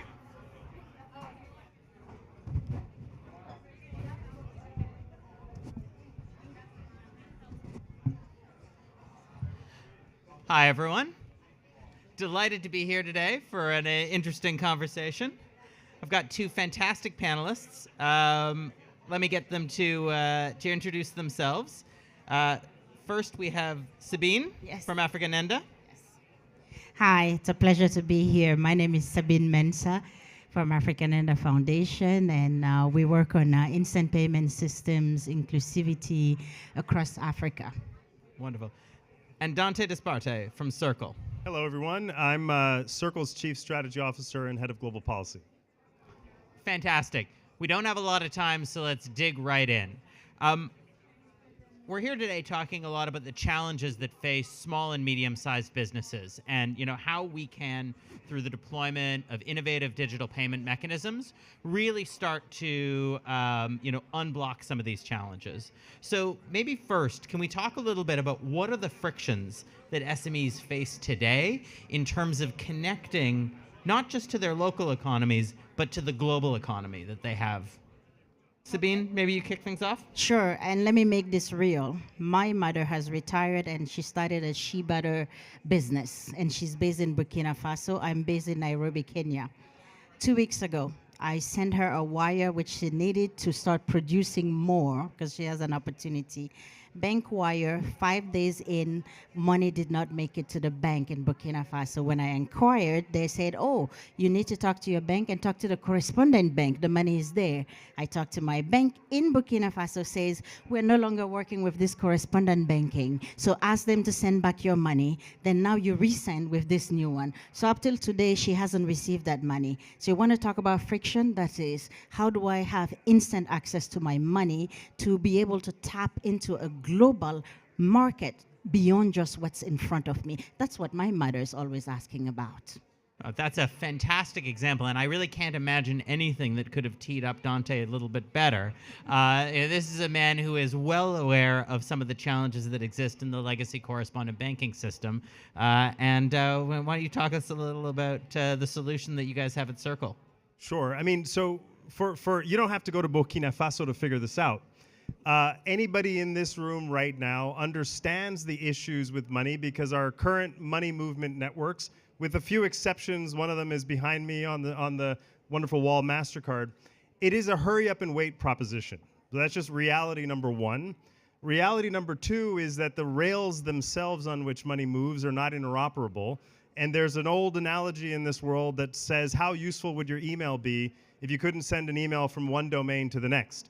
And that is just the operating reality that we're talking about. So even if you had the best will in the world, which I know many of us have, and many of the people in Washington this week have will, but what they don't yet have are ways. And so what we're trying to enable them to do with the rise of regulated digital currencies like stablecoins and the normalization of open infrastructure that can become a shared financial infrastructure for people, financial shareware, is at least remove the technological and the operational boundaries that make it such that hurry up and wait is the only way we could tell people they could move their money. There's one more tiny piece of the puzzle, which is that once you turn the form factor of money from physical and analog or riding on closed rails, and you make it openly and universally available like data, you can now take advantage of this concept of programmability and composability. Last tiny analogy, most of us are preoccupied with working for our money, if we're so lucky, or if we won the postal code birth lottery. We now have a form of money that can work for you because of its programmability and composability. A lot of what is really taking place here is open fintech entrepreneurialism at scale, and that also is incredibly empowering for small business and SMEs and others. So Sabine, maybe can you talk a little bit about how do we actually make sure that these innovations reach the underserved communities? How do we make sure that these things don't just get created, they don't just have regulation wrapped around them, they become accessible and actually usable? That's a great point, and a truly part of the mandate that drives Africanenda in terms of inclusivity. What does that mean? I mean, it's great to have rails that are working. It's great to use these innovations, whether they're digital currency, stable coins, crypto. How are we making sure that people who are not accessible to the formal financial ecosystem, which is usually the majority of population in Africa, how do they benefit from these innovations? And how does this make it easier for them to pay and be paid instantly anywhere where they are? It doesn't matter if they're in a city or they are in a rural area. For us, it is really a question of design, being intentional in the design when you're starting to make sure that you're looking at the barriers that populations that are vulnerable or unseen to the ecosystem face on a daily basis. If you take it in Africa, one would be the physical infrastructure. So if you're not connected, you are invisible and you cannot use, so there's no access. Then you move along the line. If there is access, then the question is, how do we make sure that they can use? Is it affordable? Do I need to be Einstein to use it? Yeah, so the user journey has to be intuitive, easy for people to pick up on it, because if there is there's a need, there's a compelling value proposition, then the usage itself has to be very, very simple for adoption, of course. Then if I can use it, then there is a question which links now to the regulatory barriers. What do I need to use it? identity? Do I need to give you my mortgage paper to be able to use this? Trust me, it happens in some markets. So that also becomes a barrier in terms of, how consumers can access and use the ecosystem. And then the last piece in that, if you keep moving, is what's the value? If I can do the same thing with cash, why do I need you? Is digital making my life easier, faster, simpler, and giving me access to more resources than what I would get with my current cash infrastructure in which I live? Because if we're able to solve that, if you're able to show more value, especially for businesses, because it's all about instant access to their money, being able to finance their working capital, being able to have access to credit. Earlier, the speaker was saying, oh, the question is not access, they have access to credit. Well, in Africa, the question is even access. For a small business to have access to credit, my goodness, it's like pulling teeth. So we need to be very intentional on inclusivity by ensuring that we provide the broadest access possible, and we also solve for infrastructure challenges, so offline capability, for instance, to consider when there are challenges in connectivity, that it is affordable as much as possible, and perhaps even if you're looking at rail, why not make it cost-free the rail, and then top on the value-added services where it becomes, you have to pay a fee, and there's stickiness. You get even more consumers, you get, loyalty into your brand, and hopefully more business out of these consumers. So I hope that gives you a bit of a picture of what. I know, I love that. I mean, because it's not enough just to have this exciting new technology. You need to bridge this digital divide, is what I'm hearing. You need to have a clear value proposition. The value proposition needs to be understandable, and it needs to be as broad as possible, sort of starting from something simpler and then scaling up in terms of complexity and value proposition. And one of the other things that you said is that in order for any of that to work, it needs to be trusted. And so maybe I can pull on this thread a little bit more with you, Dante. I know that you've been spending a lot of time flying around the world talking with folks about regulation of digital assets, how we get strong regulations in place so that there can be an understanding of consumer protection, of trust, of prudential soundness. Can you talk a little bit about what some of the priorities are in that space? Yeah, I mean, first of all, I love everything that Sabine said, and leave it to me to come to this particular event to defend cash. When you think about what the US dollar says on it, it says, "In God we trust." But the sum of that trust, of course, is the functions of all the institutions that underpin it. And then if you think about the utility value of cash in the 21st century, look at the experience we had here in the United States during the COVID-19 pandemic. We were resorted to sending billions, hundreds of billions of dollars of government-supported support, the payroll protection program, other programs like that. But in many cases, we were resorting ourselves in a fortress nation like this one to sending physical checks to people. And in a quarantine, a check is not an asset, it's a liability. And so the objective should be payment systems optionality is the goal. And all too often, the rise of digital currencies and stable coins and blockchains and alternative payment systems are treated as a substitute for cash. But if you want a fast, secure, resilient, 21st century ready payment system, you have to also include the preservation of cash and then support widespread payment systems optionality. And COVID proves the point because it exacted the highest cost from the people who could afford it least. Then you extrapolate that up to the context of diaspora populations sending money home. Pre-pandemic, it is the most important global cash flow. Bigger than FDI, bigger than ODA. It's typically recession resistant, but we shaved off $200 billion from that cash flow because the sender and the receiver were getting a double whammy. And you're telling both people on both ends of the transaction to quarantine at home.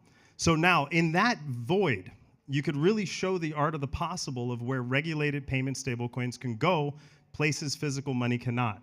But of course, you don't want to subject the end user and the recipient to internet funny money, nor do you want to rely on what I call the Jerry Maguire test, which is if you're looking at my Twitter feed for the show me the money question, then you're probably not interacting with something that would be usable in the modern economy or that you should trust as a cash-like equivalent.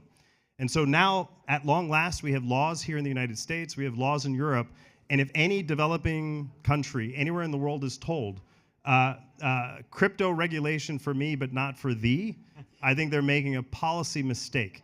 because the regions of the world, Burkina Faso and many other parts of sub-Saharan Africa and elsewhere, were the birthplaces of mobile money. And if you regulate stablecoins effectively, you have internet-scale mobile money that is now bigger than an M-Pesa, because it can now reach across borders at an international level and travel across oceans at an international level. And so if you and I were going to design, Jesse, a global RTGS system, a real-time gross settlement system, it would be unavoidable to use open wallet infrastructure, blockchains, and stablecoins as a medium of exchange for world scale.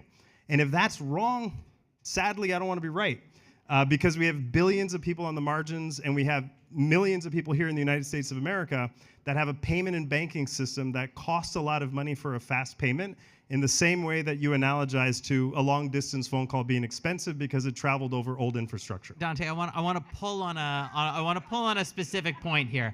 You talked about it, and I love this. This notion of payment system optionality, right? And this is a thing that we spend a lot of time thinking about at Mastercard.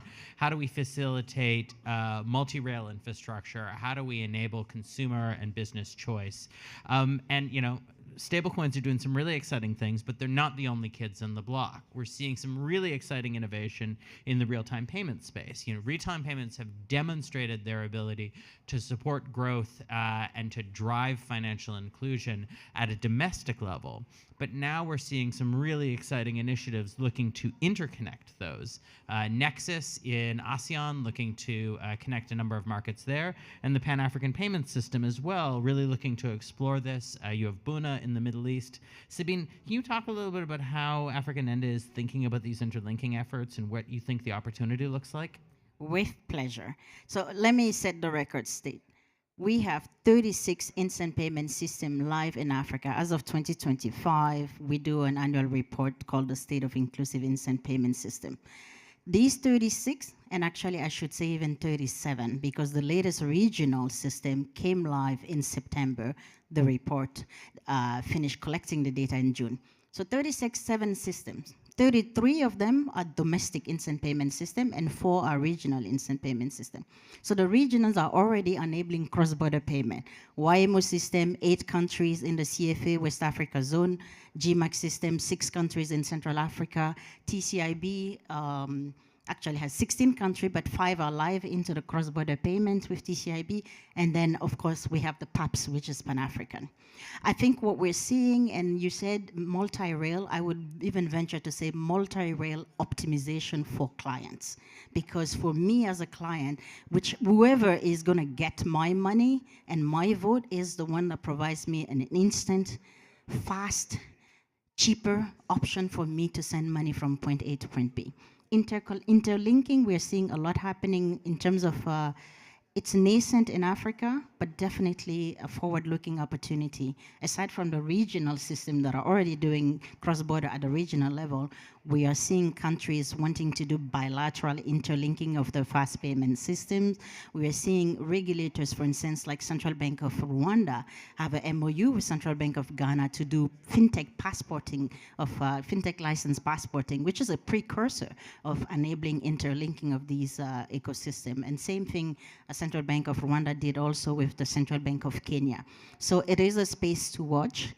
Of course, it's simpler to say interlinking. The challenge with interlinking is less so much on the technical side, even though there are messaging standards are different, the alignment on the API infrastructure, but the regulatory harmonization is actually the biggest barrier we are facing. And I think we face this. I think we face this across all forms of money. That regulatory harmonization has really sort of shown itself throughout the G20 cross-border roadmap to be the great challenge to overcome. And while we can do things to improve the ultimate settlement layer, if we can't get that data layer better aligned, then we're still going to be dealing with frictions no matter what technology we're going to be using. Absolutely. We're running out of time, unfortunately. I think we could spend at least another hour digging into this in depth. But let me end by asking you both, one question, which is, when you think forward to the next 3 or 4 years, what is something that really gets you excited about the prospect of small and mid-sized business inclusion? Ideally, something we haven't yet touched on in the discussion. Dante? Yeah, I mean, I think, look, the first one is the rule book is now in place. for more and more companies and small businesses everywhere in the world to be participants, not just beneficiaries of fast payments, but to be participants in what this novel economy may mean. And so I think in the next few years, I'm excited to see a Circle-like company. We have Yellow Card, and there's many examples of fintech unicorns being born and bred in sub-Saharan Africa and elsewhere around the world. I think that's an encouraging sign, and none of them have the legacy technology debt of trying to go compete with traditional payments operators. They could be their own bank, and they could build their own platforms. I think that's incredibly encouraging, and the regulation is now no longer in the way. Oh. Well, you know, for me, it's actually on the regulatory side because I think technology has it. There are so many innovations out there. Sadly, we can't use it across borders because of these regulatory challenges. My one thing would be for all regulators, central banks in Africa, to come under the Association of African Central Bank and define regulatory harmonization framework today. Because if that is out there, you will be amazed at what the market will do. That is the one single biggest constraint in that ecosystem. Fantastic. So I think what we've heard today is, I think, a really interesting set of things. Let me just try and focus in on a few items. I feel like we've heard that getting broad accessibility is about understanding where the problems are in individuals and merchants' lives, figuring out ways to make that as accessible as possible. It's then going and finding the right technology or multiple types of technology that can be optimized to go and figure out those problems. But unfortunately, that alone won't get you where you need to go. We need to figure out how to get regulators on board, and even more challengingly, to get those regulators to agree with one another and harmonize the frameworks through which these types of inclusive innovations will really have the opportunity to grow. We're out of time, but thank you so much to my panelists, and thank you to you, a wonderful audience. Thank you so much.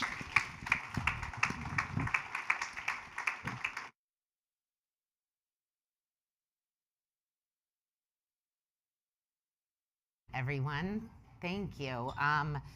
As we continue thinking about innovation and its real-world impacts, we're going to now try to answer a critical question.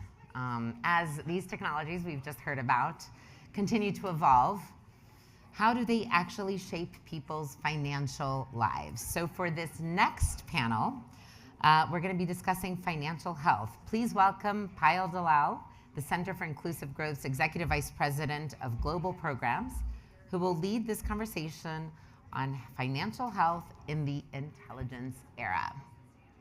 Oh, here she comes. Thank you.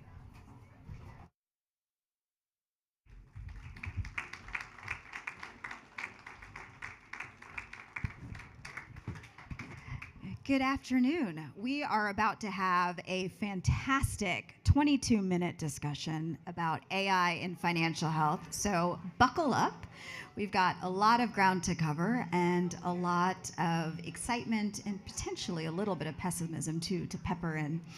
And we all know that financial access isn't enough. The goalpost now is financial health.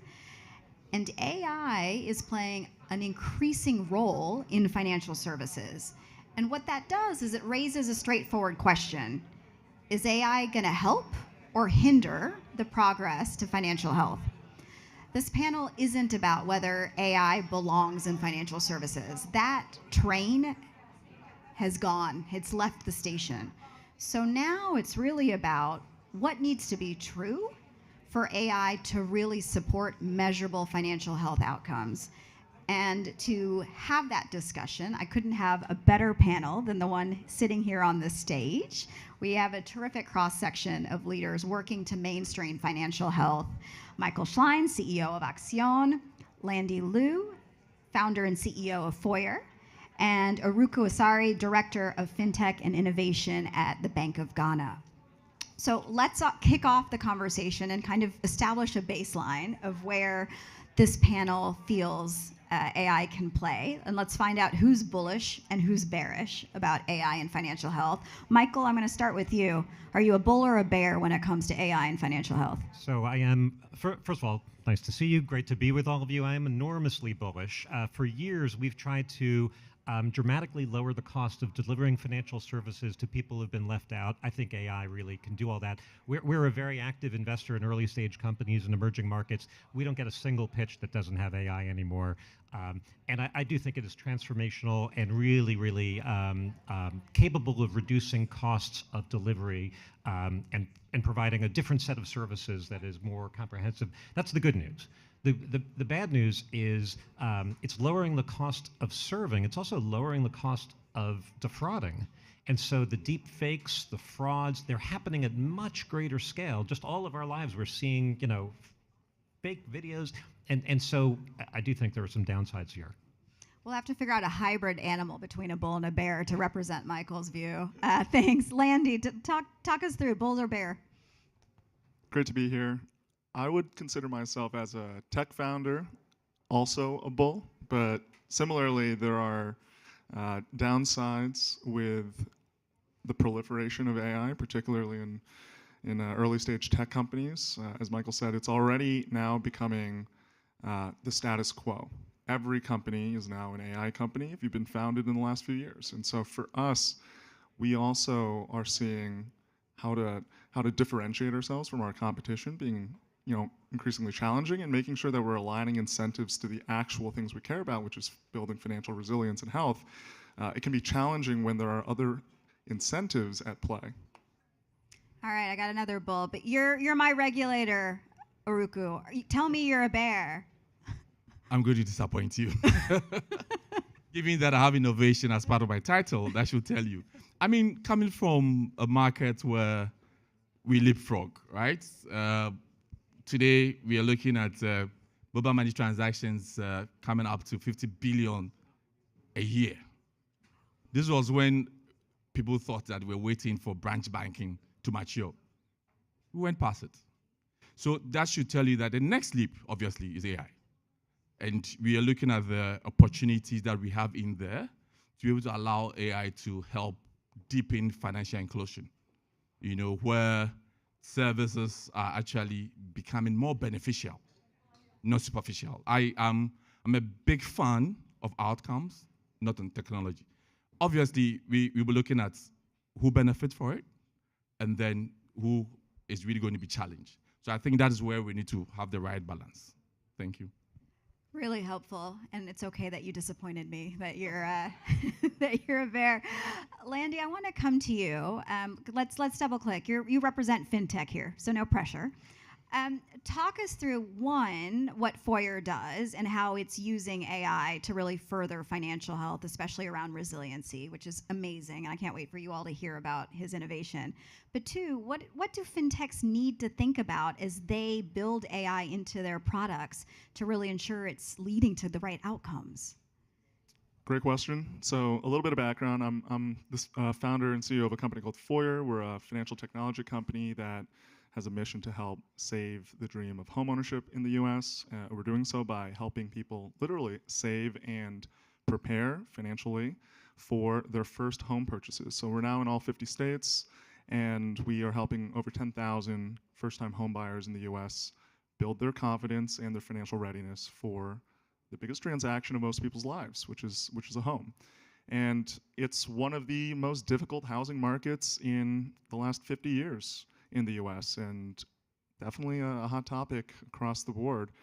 And from day one, we were lucky to have had AI as a part of our DNA. And I think one of the huge benefits of having AI be a tool that has gotten so much better in the early stages of our company is that it truly has made the delivery of personalized financial guidance so much cheaper, and it's enabled us to scale so quickly at a much lower cost than probably any other time in starting a company in history.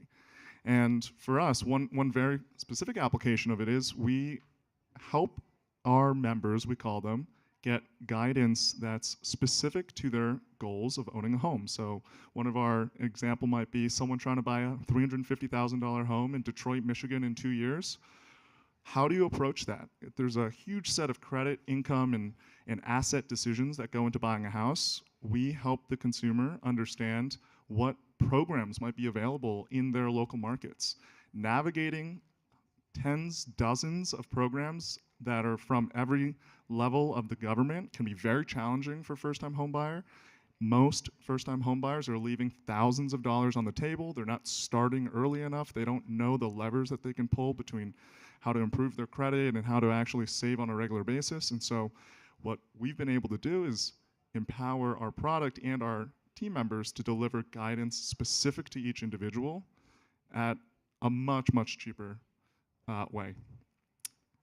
That's really exciting. Maybe just to delve a little bit deeper, what are some of the lessons that you along the way that you want to make sure other fintechs are thinking about as they're thinking about AI?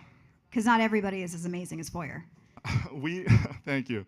I think the main thing as a founder and as a product person, one has to think about what are the end outcomes we're trying to drive with this tool.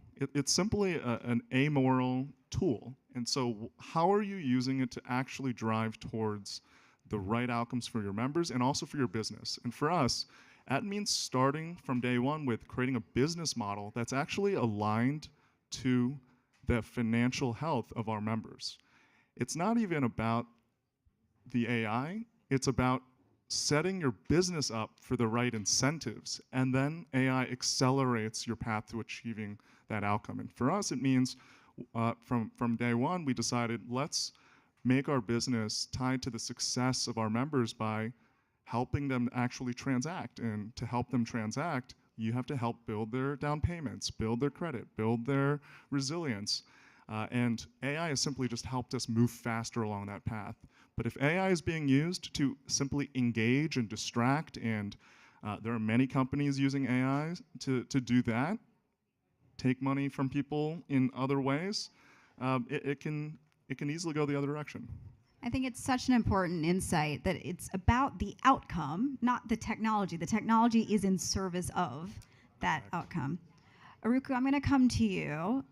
You were optimistic in my first question, so I'm going to make you be a little bit more pessimistic in my second. And that's, as we think about AI, talk us through the risks that we have to think about. And as a regulator, how are you balancing ensuring that there's protection against the risks, but also allowing and enabling innovation to flourish? As you say, innovation's in your title. Thank you very much. I think we just need to step back and ask ourselves, what problem are we trying to solve for? And I think for a regulator, we want to make sure that we have a right balance between innovation and regulation. So what we do in Ghana, for instance, we have a sandbox that we admit all sort of use cases around AI to be able to test different scenarios and ensure that we have the risk under control. Obviously, we can't eliminate every risk, but you just make sure that you have the risk under control. Because you don't want to make sure that by the time the product is out in the market, you have every lever of it within the control of the regulator. So I think that has been the major challenge that we faced. And it's always the service providers trying to rush up and get out of the sandbox. Because you trying to have that balance to ensure that they are admitted in the sandbox, go through the iteration and get the learnings out of it, they're always in a hurry to get out. But because you obviously understand that today, the data sets that some of these models are being used to start training, you pick it probably from Europe or the US. The personas are different. I mean, you're looking at the market two-man on the street of Accra. These are two different personas. So you have situations where, as and when the models are being trained, it will take a longer period before you can actually solve that problem. So we actually advise these fintechs to say that, let us train, let's come together, let us train the model, try to be in the sandbox, and then learn together so that we get it right. We've had situations, I quite remember in my previous world, we had situations where models, I had to apply for a loan, and it got rejected. And I started asking myself questions. And I'm a super user of mobile money. What is happening here? But then it means that the data sets that we picked from the proxy data sets probably came from London or New York or somewhere, which is totally different from what the experiential is in Accra. So I think that has really been a challenge. And I think finally, in terms of risk, I think in 2024, we had a major problem, data protection. We had a real problem because we had a situation where guys were just sending apps across social media to lure people to onboard. The moment you onboard, they take advantage of the data set that you have on your phone, and then the harassment continues. So we've been really aggressive working with the cybersecurity authorities and the other government agencies to make sure that we get this under control. So that's really the fine balance, but that does not stop us from trying. Some really important insights. And the thing that I think is important to highlight is we can't forget about the data. We go straight to talking about AI and technology, but the underlying data and the representation of that data determines the outcomes. Thank you. And also don't rush it. Michael, I want to come to you. We've talked during this conversation, some exciting use cases, some kind of macro issues we have to think about. I want you to talk a little bit about some of the things you're seeing in the field. What's working? What are you excited about? And what do we need to learn and do next? So honestly, we no longer get any requests for investment that don't have AI in it. It's a little bit of a buzzword, but they're really, really creative in utilizing it. Everyone is using it for writing code and handling complaints. That's sort of the easy, lower hanging fruit.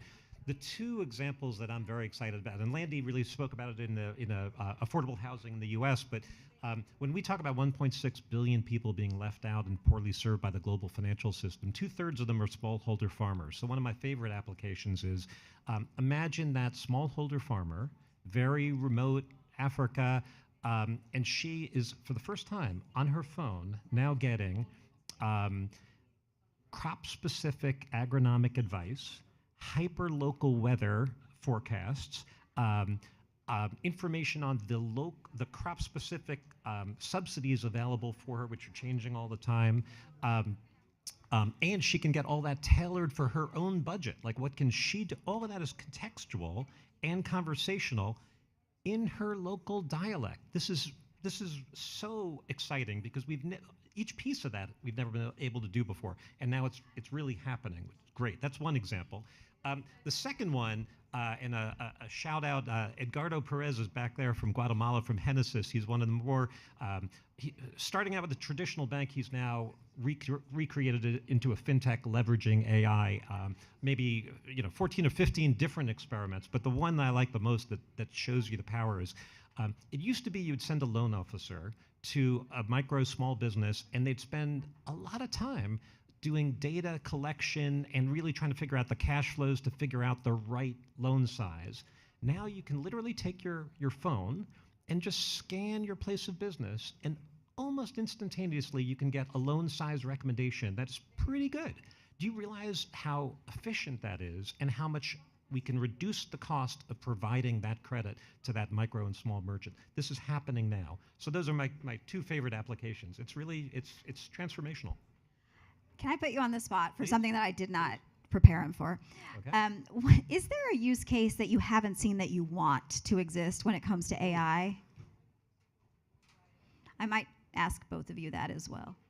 Well, the one that I wanted was this comprehensive ag advice, and it's really happening. It was like went from an idea to reality. You pretty manifested quickly. it. No. It just sort of was obvious, but it was when I first started talking about it, it was still notional, and now it's like, oh, now we're investing in companies that are doing it. I'm trying to think if there's anything that I haven't seen yet that would. The experimentation. That's the other thing that is so exciting. And again, I'm he's here, so I'm using Edgardo, but he's got 15 different experiments. Some of them are going to fail. Some of them are going to change the whole nature of his business. So I'd say the experiments are what's very, very exciting. Amazing. Landy, is there something you want to see in the ecosystem when it comes to AI financial health?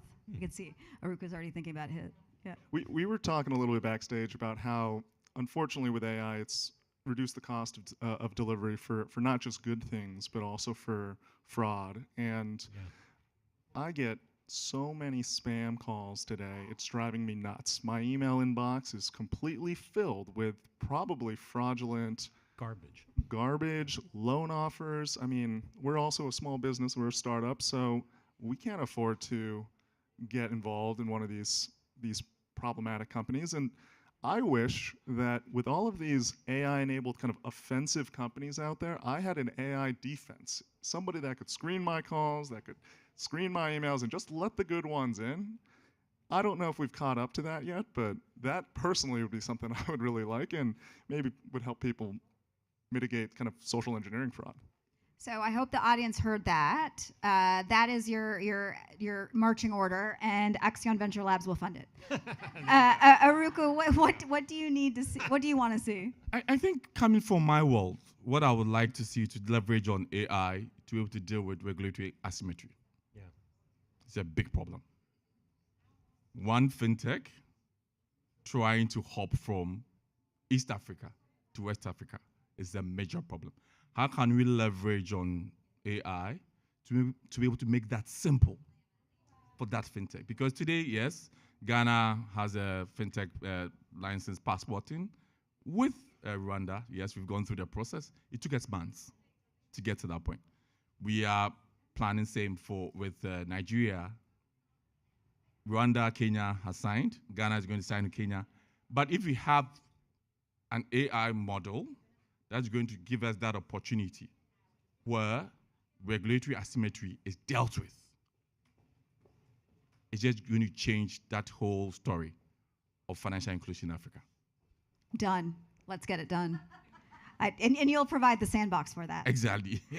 Well, we've only got a couple minutes left, and so what I want to do is give you all a chance to put this audience to work. What do you need them to do to make sure that AI is going to further financial health, or what are you going to do? I think, you know, the innovation is extraordinary, and I think people focus on growth and growth and growth, and I think they have to really focus on consumer protection by design. We have to really, especially because everyone is so anxious about this exploding AI and the frauds, and winning people's trust has to be really intentional up front. Amazing. Consumer protection by design. Yeah. Landy. As a founder, I think it'd be great if the folks in this room and outside were continuing to align capital and the policy towards companies that are trying to build financial resilience and financial health in the US and outside of the US, just creating more pathways for that.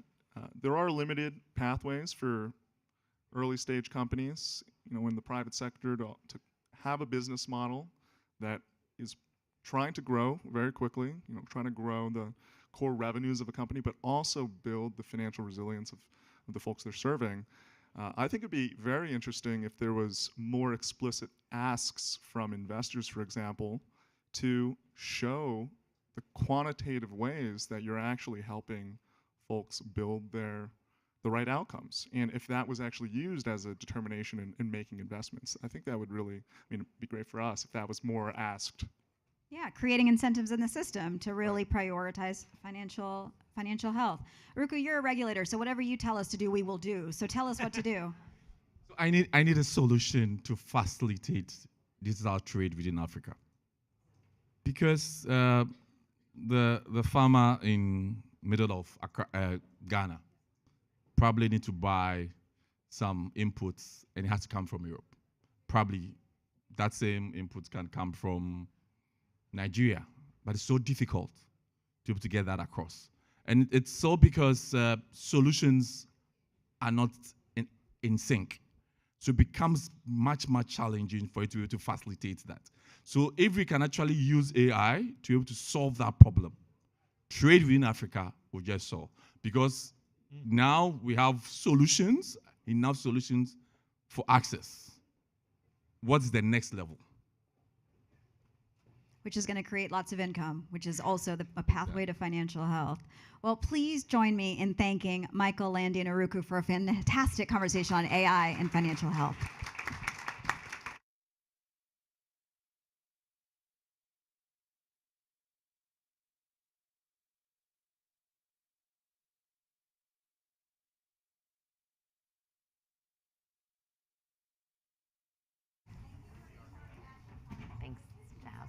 Okay, everyone. The next conversation is going to hit all of you very personally because it's going to be about something you're all for sure going to do in the next 24 hours, 48 hours, 72 hours, and some of you might even done what we're going to be discussing while sitting at your seats, and that is consumption. We're going to talk about how technology, values, and economic realities are shaping the way we live, the way we associate with brands, and the way we consume. So leading the conversation is Microsoft's Mastercard's Chief Sustainability Officer, Ellen Jakowski.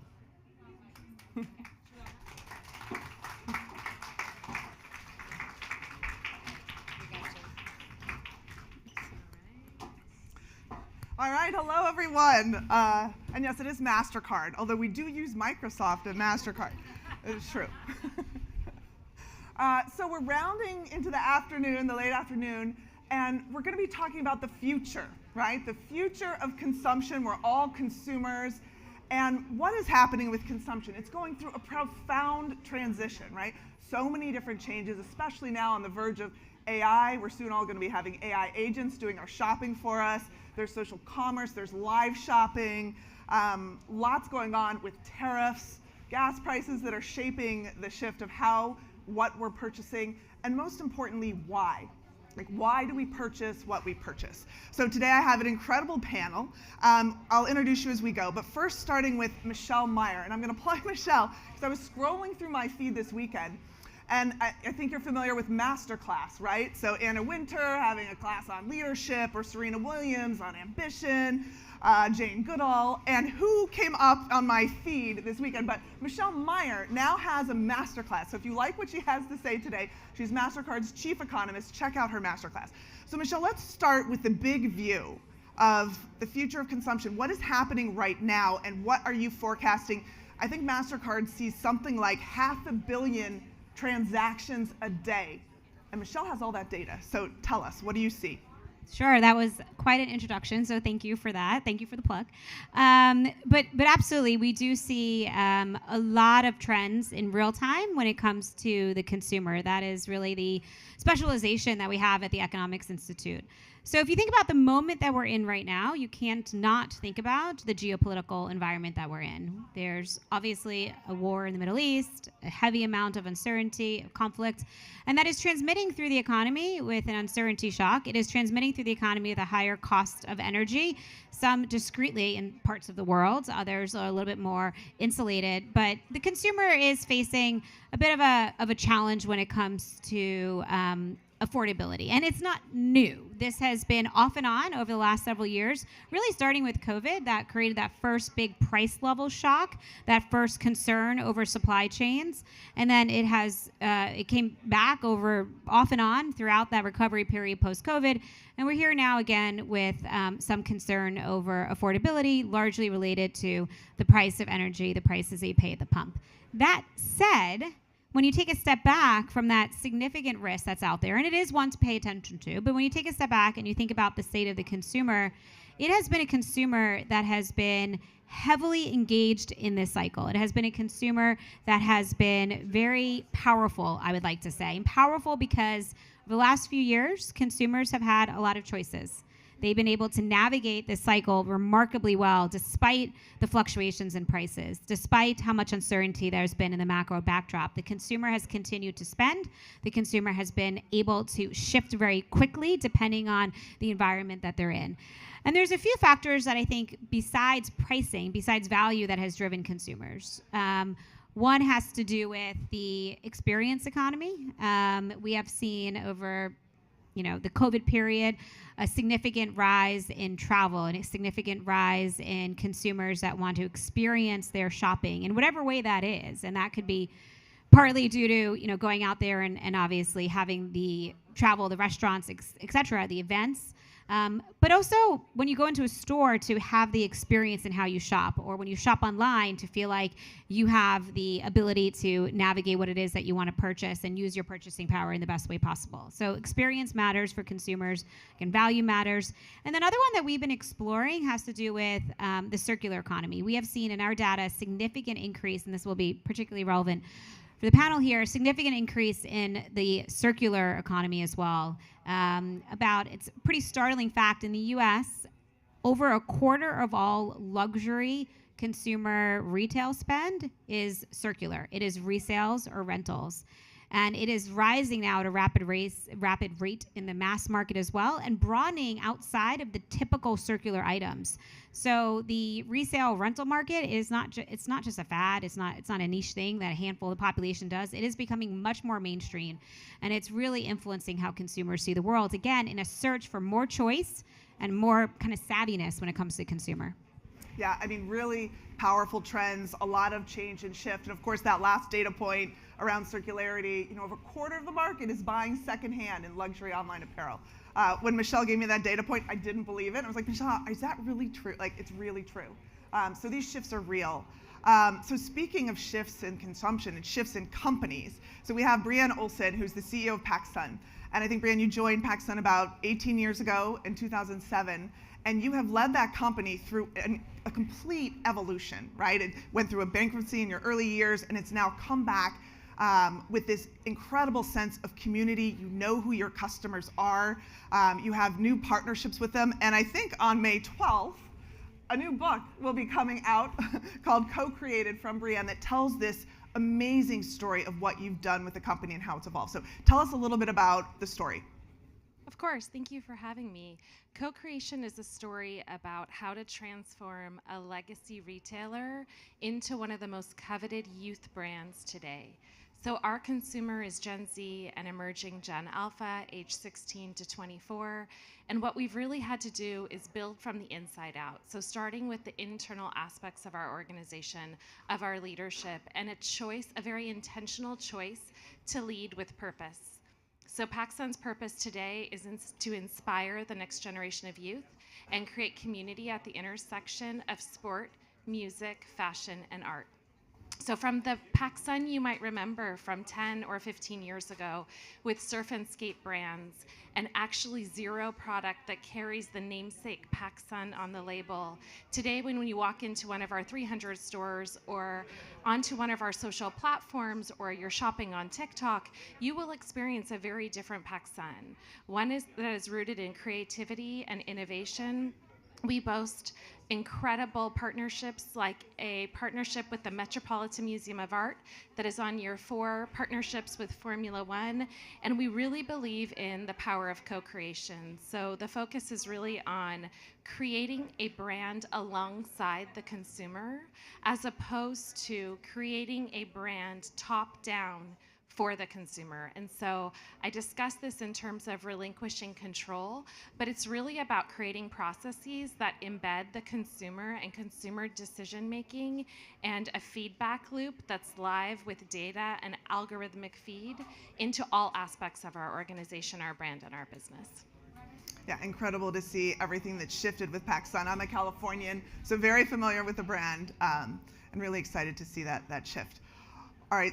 Tom, the future of consumption. First of all, so this is Tom Zaki. He is the founder and CEO of TerraCycle, one of the most innovative companies, I think, in the world today, really thinking about very heavily the future of consumption and how we, everyone who watched Artemis 2 and everything that was, all of those images of Earth, right? You are truly at the center of how do we create a circular economy. You've been in this business and dedicated to this pretty much for your whole life. So tell us about TerraCycle, the mission that it's on, and how you see the future of consumption. Thank you. It's a real pleasure to be here and with some amazing people on stage. So we think, in our soul, TerraCycle is a waste management company. We like to collect waste, do something with it, and build business models around it. And the way we do that today across 20 countries is thinking about, first, how do we recycle those things that are not recyclable? And as we think about this question, the future of consumption within that, what is really fascinating is this whole modern idea of waste only really emerged in the 50s. Imagine you're sitting where you are today, 75 years ago. The chair you'd be sitting on would be made from wood, some parts of metal. Today it's all synthetic materials. 75 years ago, nature would have been happy if you threw it in the forest. Today, not so much. Our clothing is statistically 60% advanced materials. Again, nature doesn't have systems for it, and so on. And then we compound this by consuming today 10 times more than we did 75 years ago. And from an apparel point of view, I think in the 1920s, we bought 2 apparel items a year and wore them for 20 years. Today, it's 66 items wearing for 3 uses before disposal. I mean, who here has darned their sock or cobbled their shoe? I asked this question, thank you, by the way, brilliant that a few hands have gone up. You know, I asked this question, I do a standing lecture at NYU now for 20 years, and I asked, 1,000 kids, who are coming in, who had darned their sock. One kid bravely put up their hand and said, what does that even mean? And so this is the recipe. Now, the big issue from a circular economy point of view is what drives recyclability is not what most people think, whether it can be recycled. Almost everything in the world can be. It's simply whether it's profitable to recycle something. That's what actually drives companies to do so. And what is the biggest megatrend in object design to fuel a growth of consumption year over year is to make everything cheaper tomorrow than today. And that trend is pervasive across everything. From our packaging is cheaper tomorrow than today. Everything is like that, and that's why the rate of recycling is foundationally going down. And so we try to do a lot of work on how do we recycle things that are not recyclable, from cigarette butts to clothing, from shoes to diapers, and it's getting folks to be willing to pay for the actual cost of collecting and processing things, and then showing what value can be achieved. The last thing we try to play with is how do we then move from recycling where only recovering the material things are made from to reuse where, and this really echoes the point you said about how 25% of luxury commerce is secondhand. The more we return things over and over, the significantly less environmental impact they incur.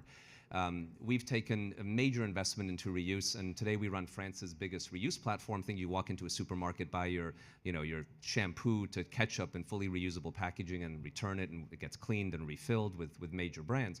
What we've learned there is, and why it's worked in France and not elsewhere, is that that type of ambitious circular economy deployment requires regulation. And we're living today in a geopolitical environment of deregulation, not just killing the laws, but destroying the functions that police these laws.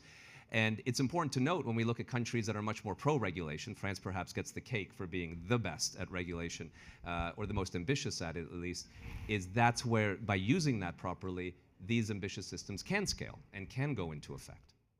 Yeah, and I think the way that you've partnered with Mastercard as well on the reuse piece. We have some pilots going on around reusable cups, primarily in Europe, which has been fantastic, and the way that you're helping us reimagine, how do we scale faster? Can I just build on that? Sure, please. One of the really important things in reuse is how do you take the friction down of the reuse moment, because the reason we love disposability is it's so easy to throw something away, right? So if we're going to ask someone to bring it back and take that extra effort, we got to take all the friction away, because that's what we're competing against. It's something so epically simple as disposal. And so with Mastercard, what we've been able to do is really make that refund process incredibly fast, so you get the refund right away, and very low level of sort of process, if you will, because every step you put in front of the consumer is going to take away that convenience. And I really look at, when people ask, like, will you pay more for an organic banana? That's like the quintessential question. I would first say, well, the first question shouldn't be, will you pay more? Is that banana as convenient and have the same features and benefits as the conventional? And then let's talk about price. So I think that convenience point, I just really want to put a fine point on. It's so important. Yeah, absolutely. So, what you're also talking about, right?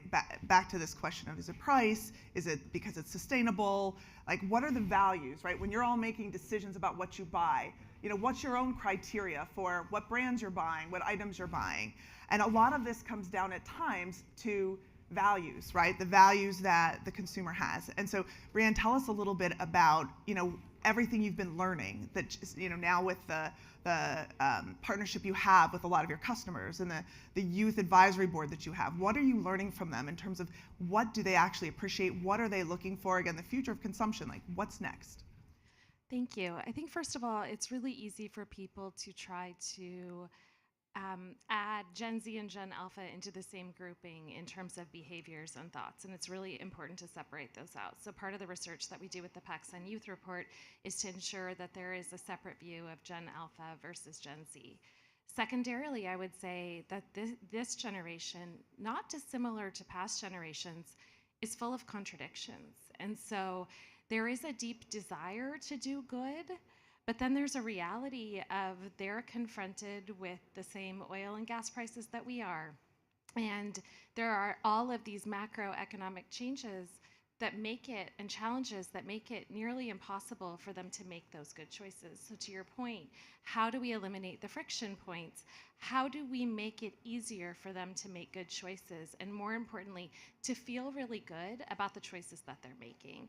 And so I think that is some of the tension that we're looking at, and a big part of why we're doing the research. It's also the reason that we established a PacSun Youth Advisory Council. So we have 12 young people aged 13 through 26 who advise us not on product decisions or marketing decisions, but really looking at strategy, technology, AI innovation, what matters at the core of the brand, and how are we giving them a true seat at the table and really listening to their voices so that we can be true to our mission to inspire the next generation of youth, but also to create a better world. And so I think that the reality of grounding yourself in the facts that this is a challenging point and that we all have a lot of work to do to commit to it. Yeah. And again, I think we see a lot of that resonating in the data and the trends that Michelle is seeing, right? Where does affordability stack up? Where are the values? And actually, can you just talk a little bit about the mental health example that you gave earlier when we were talking, and what you're finding there? Yeah, so in September, when we did this research with Global Data as our partner, it came back that the #1 concern for both Gen Alpha and Gen Z that they're facing is their own mental health. And that ranks as #1 above physical health and academic well-being.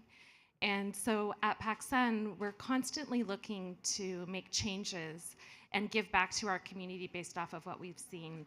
And we've long admired Selena Gomez and the incredible work she does with the Rare Impact Fund. And I think that her leveraging her amazing voice and also making sure that we're removing the stigmas around mental health is really important. So we launched in tandem with her a brand called the Rare Denim Impact. And it gives back with every purchase to the mental health foundations that she has. But furthermore, it's creating a further confidence in these young people having forums and discussions to talk about this. And so I think when we think about our social responsibility and corporate responsibility, it's so important to tie the two together and to really look deeply at every opportunity we have, whether it's through product, marketing, building communities where we're really creating safe places for our youth. And I think that's an incredible kind of inclusive strategy, right? How do you make sure that you're understanding your customer base and really including them, seeing them, and responding to what they're looking for? So let's wrap with kind of the big question, right? So on this next frontier of the future of consumption, what do you think is one innovation that could take things kind of to the next level? And thinking about everything going on with AI and technology, the viral shopping trends, sustainability, all of these things. So Tom, let's start with you. Gosh, I'm going to say I think the biggest thing we have to think about in our relationship to consumption is, we talk a lot in sustainability about how do we make it less impactful, move from, recycled content, reusable, and so on. But I think the white elephant in the room that waves its hand is all environmental trauma that we face, whether you care about climate change, deforestation, you pick the topic, waste, it stems from we vote for it by buying things because that vote creates extraction. It creates farming, mining, and that is the genesis of all environmental impact. So what the white elephant in the room is saying is, how do we popularize not buying? And this is a very difficult topic to discuss. We're in the business here of purchases, right, and so on. But I think it's important to acknowledge that because no other answer is going to foundationally solve that central point of us constantly voting for more extraction to occur. So we should leave some room for that in the question. Thank you, Brianne. As I speak about in my book that I hope you all get an opportunity to read, I really do believe the future for any industry, for any brand, is really a transformation of thinking of the consumer differently and bringing them in and co-creating the future alongside them. Without that, I think with these younger generations, the authenticity and the stickiness of the brands are truly at risk. And so I think for brand affinity, for brand longevity, and for the impact we need to make in the world, we really have to rethink how our internal structures, internal infrastructures, who are the people leading the companies of tomorrow, we need to think of it through the lens of co-creation. Great. Back to the big picture, Michelle.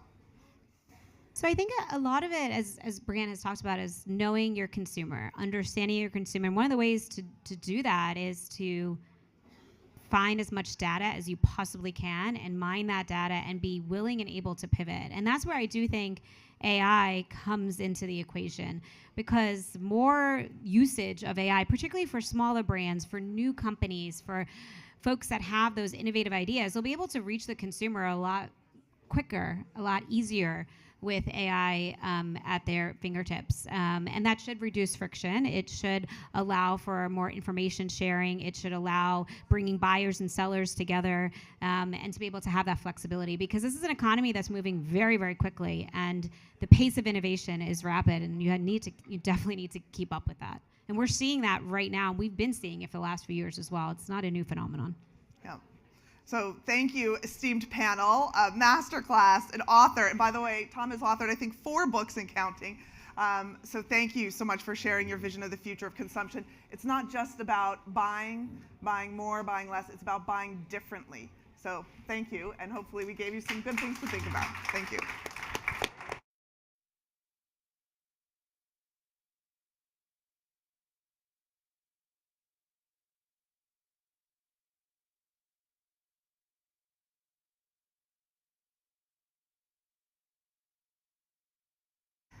Hi, everyone.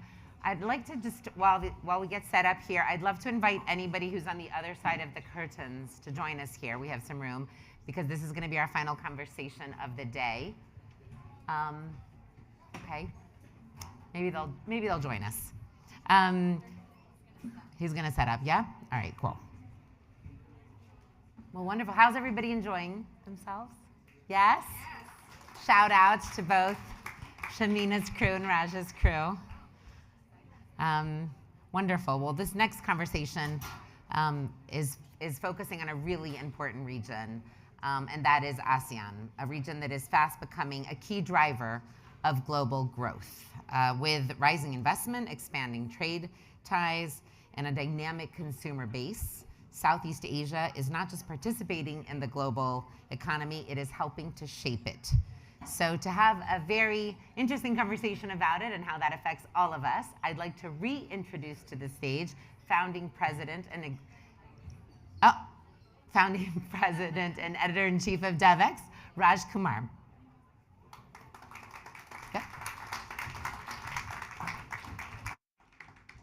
Okay, hey everybody. I'm excited to be back with you on stage to have a discussion about Asia. We're going to focus on the ASEAN region. I'm joined now by Isabel Chatterton. Welcome, Isabel. Have a seat. You can give her a round of applause. Okay, so just back in November, there was the ASEAN Summit. Let's see, where is it held? Kuala Lumpur. And the Global Inclusive Growth Forum was held there. There was a special session of it. And we wanted to check in on the region, on what's happening in broader Asia, and get a sense of what we can expect at this coming in November, this coming ASEAN Summit, which will be in the Philippines, where Isabel is based. She is the Director General for Private Sector Operations at the Asian Development Bank. And it's kind of an interesting time to have this discussion given the news. There is a lot happening in Asia, particularly related to the war in Iran and the closure of the Strait of Hormuz. So maybe we can just start right there, because it's kind of upturned everything in the markets that we're focused on in Asia. Tell us what the perspective is from the ADB. So first of all, thank you for having me here today. Delighted to be sharing Asia information with all of you. So what are we seeing on the ground? In typical Asia fashion, right? You never leave a crisis go unattended, meaning you turn it into an opportunity. And that's exactly what we're seeing governments do and clients do. Governments are already heavily at work finding solutions of how to minimize the impact of the crisis. So the crisis, they are looking at it from a two-lens perspective. So the immediate fiscal implications, so meaning everything has gotten more expensive, the oil imports are more expensive. So that's one impact, of course, and the access to fertilizers has gotten reduced. But the second is the cascading effect. So it's effectively rising inflation in some countries. It's also reducing the power purchase value of the currency. So because of that, they are turning it into an opportunity, effectively. So some countries are looking into acceleration of renewable energy programs. For example, I think 5 countries have told us that they're seriously thinking of how to accelerate, including 3 islands in the Pacific, for example. Other countries like Vietnam and Indonesia. Other countries are deciding to use supply side management actions, such as containing the demand for some of these fuels, or diversifying the sources of those fuels as well. So that's one. And then, of course, on the supply side, also some countries are looking at potentially identifying if they can choose different routes for trade. So again, what we're seeing is turning this into an opportunity. But it is a crisis, right? You're right. Many countries are looking at what they can do about it, but the scale of the disruption is pretty, impressive. You've got countries like the Philippines, which have just declared a state of emergency, saying they will run out of fuel oil by the end of June, right? So give us, Asia's the major recipient of oil and other related products that come out of the Strait of Hormuz. How disruptive is this going to be for the region? So unlike COVID-19, that effectively, as COVID ceased and all of us went back to work, we all knew we were going to see economic activity and economic recovery eventually come up. I think the Asian countries are aware, since between 60 and 80% of their oil imports comes through Hormuz. They already know that it would be many years, if not decades, by the time the infrastructure is rebuilt. So there's not going to be a quick recovery from this. So they're doing many things. For example, Bangladesh, countries like Georgia, Myanmar, Pakistan, they're looking at, as I mentioned, reducing the demand as much as they can. Then people like India and the Philippines are reducing the supply, they're looking at supply side actions as well. We also have, for example, price controls. And there's a bit of a debate going on whether price controls are effective or not. So some purist economies would say to you that actually it's much better to, when the price controls are not letting market forces play, effectively creates a distortion. But some countries are looking at price controls. Other countries are looking at fuel subsidies, cutting the taxes, for example. It's a variety, but the disruption is real. And you're right, the Philippines, the president of the Philippines on March 24th announced a national emergency because they're going to run out of oil. I mean, this is when associations like ASEAN are important. It's when solidarity is important, because one way forward is to say we're going to share fuel, we're going to share, the whatever products we have that can help our neighbors. You see, Japan has now provided just today $10 billion in financing to help countries buy more expensive oil. So that's one path. The other path is export controls, hoarding. We have some fertilizer, we're not going to sell it, we're going to keep it here. What do you see unfolding? I mean, obviously, it depends in part on how long this war goes, but what do you see in terms of the countries in ASEAN working together versus, unfortunately, having to focus in a more isolated way on their own national interests? So ASEAN actually works very effectively together.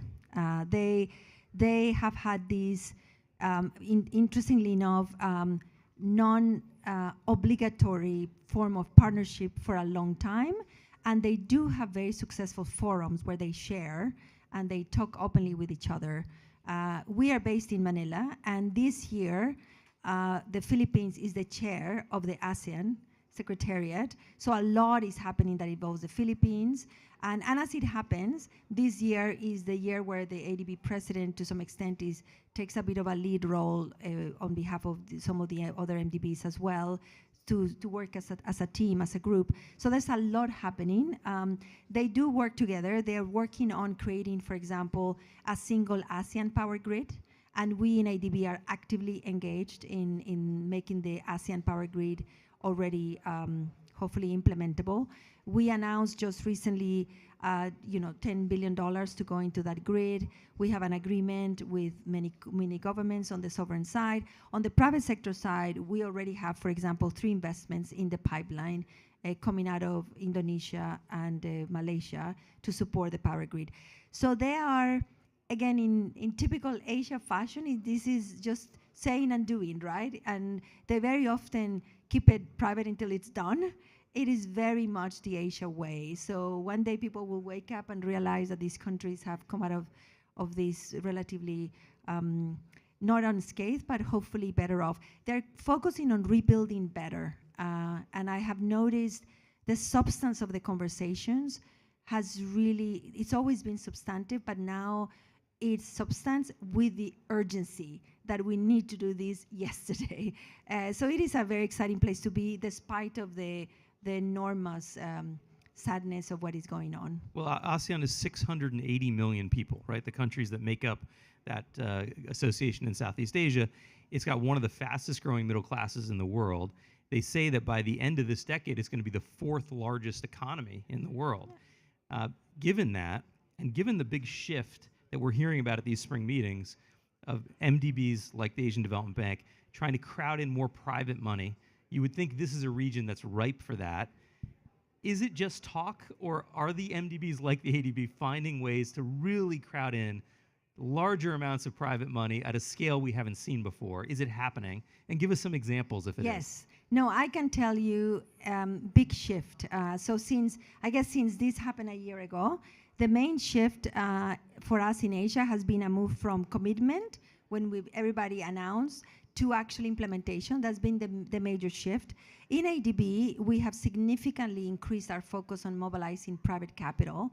To give you an example, last year, I think you're going to see that in our annual report soon, we did $9.5 billion, including our own account, our own investments, and mobilization.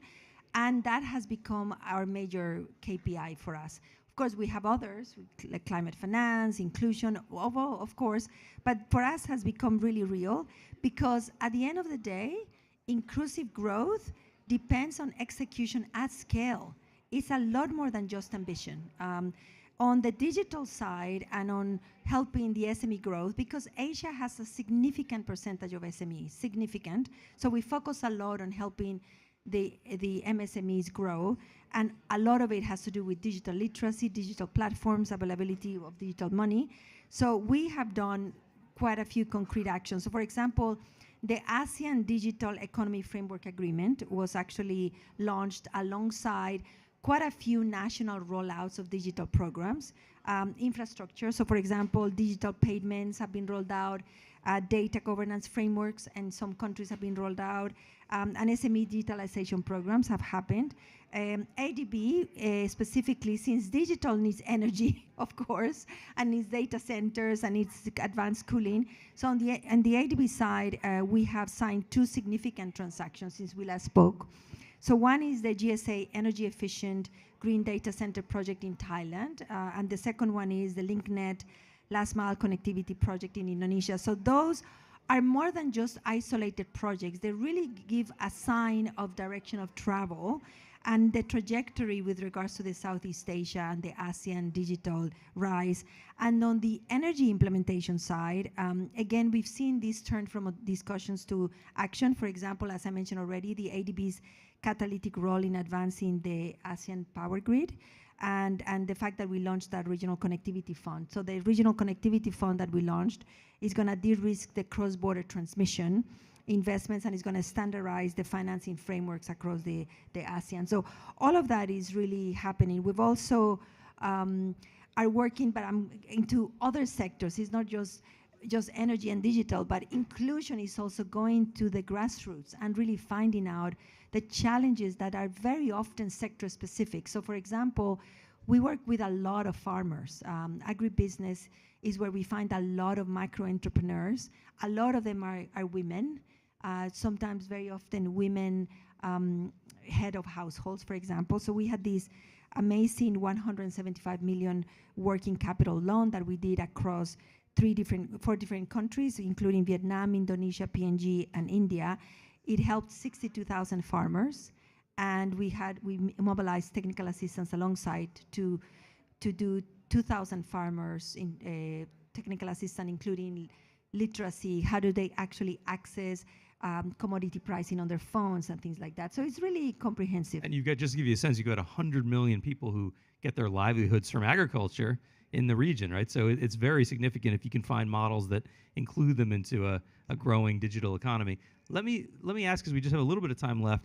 Some people might look at the crisis and think, this is a big opportunity for renewable energy. You talked about 5 countries have turned to you for investments in solar. What are some of the challenges? We've talked about this before. Why isn't it just, this is the moment. Go and get a solar panel, put it on your roof, and you're going to see millions of Asians go and do this, given the price of fuel. And this will be a huge shot in the arm for renewable energy in the region. Why is that easier said than done? Well, there is no such a thing as, say, walking into a Best Buy or, and buying a panel and having it installed. That doesn't exist, right? It really is impossible. Second, while they seem inexpensive when you see a solar panel here, it is extremely expensive for Asian markets. It really is extremely expensive. Second, you need the licenses to actually be able to install that on your house roofs. Third, in most countries, you cannot actually connect the excess to the grid so that the excess energy gets fed into the grid. So India, for example, does have the regulatory environment that allows you to connect to, depending on whether you sell it to the grid after you use the energy and you only feed in the excess, or whether you feed all of it and then they give you a refund. Even to give you a refund, the utility company has to have the ability to give you the refund. None of that really exists in Asia. I mean, India has this very advanced system of grid-connected panels that can fit into the grid. So all of that, those are really huge challenges, honestly, huge, huge challenges. And there's, of course, the issue that, we have monsoons in so many countries and we have earthquakes all the time. My office is less than 10 kilometers away from one of the firecracks, as people call them. So basically, we really, if an earthquake happens, probably all of that, including all of my office, will just. So there are serious issues, right? It's not so easy. What seems very easy here is just a challenge to implement. So you're right. I think some people who have means may actually go and buy some panels, but the majority of the people don't have those means. Yeah, I wanted to use that as an example of exactly why you need this community and you need organizations like the ADB, because these are challenging policy questions that require reform, that require government, that do require business. There will be an entrepreneur, maybe there's somebody here who will figure out how to solve that Best Buy and installation problem. But these are exactly the challenges this Global Inclusive Growth Forum was designed to tackle, and it's why we invited you here, and we're thrilled to have you. Please join me in thanking Isabel Chatterton, and we will see you in Manila. Absolutely, and look forward to working with all of you to really address the incredible challenges that we all have globally, but of course, in Asia, please reach out to me. We have serious ambitions to grow the private sector and help our SMEs and micro enterprises, and just really make financial inclusion and inclusion more broadly, just make it the norm, given that we do have the ability to accelerate and move from conversation to implementation in Asia in an expedited manner. So thanks, everyone. Thank you.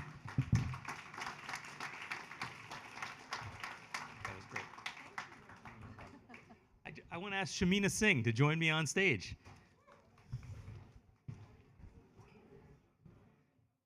Shamina, come on. We're excited to hear from you. Raj, thank you again for your partnership and letting us crash your DevX party. It's been a blast. Okay, everybody, we're at the end. We're at the very end, and before I release you to have some drinks, I'm going to do some closing remarks, but I promised you at the beginning of the day that this would be about real conversation, but it would also be about real action. And we have some late breaking news in the positive sense of the, I know when we hear late breaking, it's like, oh no. No, this is actually really good late breaking news. And what I'd like to do is invite Tony Silvera, the Vice President of Private Sector at the Development Bank of Latin America and the Caribbean, also called CAF, to come up to the stage.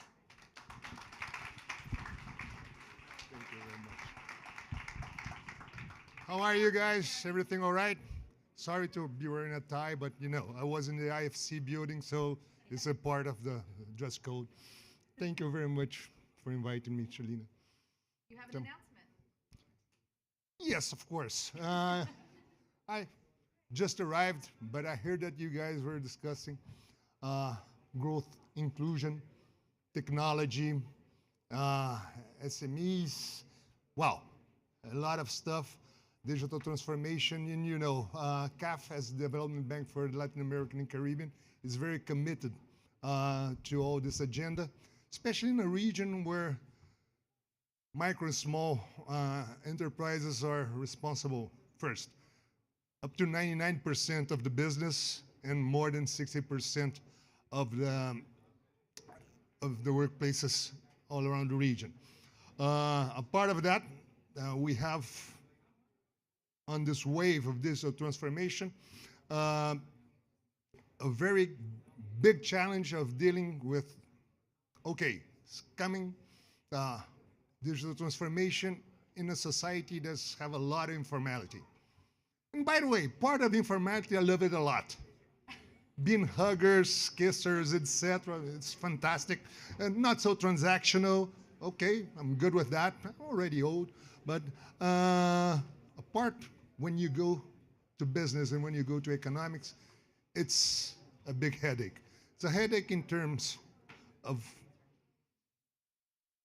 taxes, it's a headache on regulations, a headache on citizenship at the end of the day. So how can we deal with this challenge? One way that's been tested, and I think it's a promising way, is reducing informality via financial inclusion. And this we have been searching on a lot of experiences, and especially partnerships to enhance some local initiatives in a way that we can promote financial inclusion, growth, and reduction in informality. And then I'm happy to announce that with Mastercard Growth Center, we have signed our credit agreement facility that's targeting financial inclusion for small, medium enterprises. We're in the first round looking at 100 million, mostly in the Andean region and Central America. Thank you very much, Amina. It's for us very exciting. And, with your network, your experience, and your business-oriented approach, I think this can be a game changer in the region. And thank you very much. Thank you so much. Thank you so much. He made the trip all the way from the World Bank to come to talk to us and share this great news. And we are really thrilled and excited with the partnership, Tony. So thank you so much for making the trip. And he'll be at the reception if anybody would like to negotiate your own credit facility with, with CAF. They're here and they're open for business. So thank you so much for coming. Before we adjourn for the reception, I just wanted to cover a couple of points. One is, we just saw here that action doesn't necessarily have to take a long time to make happen. Of course, we've been having conversations with Tony and his team for some time, but the point is, when you create opportunities to force these conversations to come to a decision point, the opportunity here is to make sure that we have the right team in place, because the need is there and the time is now. That's what we've been talking about here today. I think across a whole set of circumstances, we have shown that, of course, the need is there. It's always there.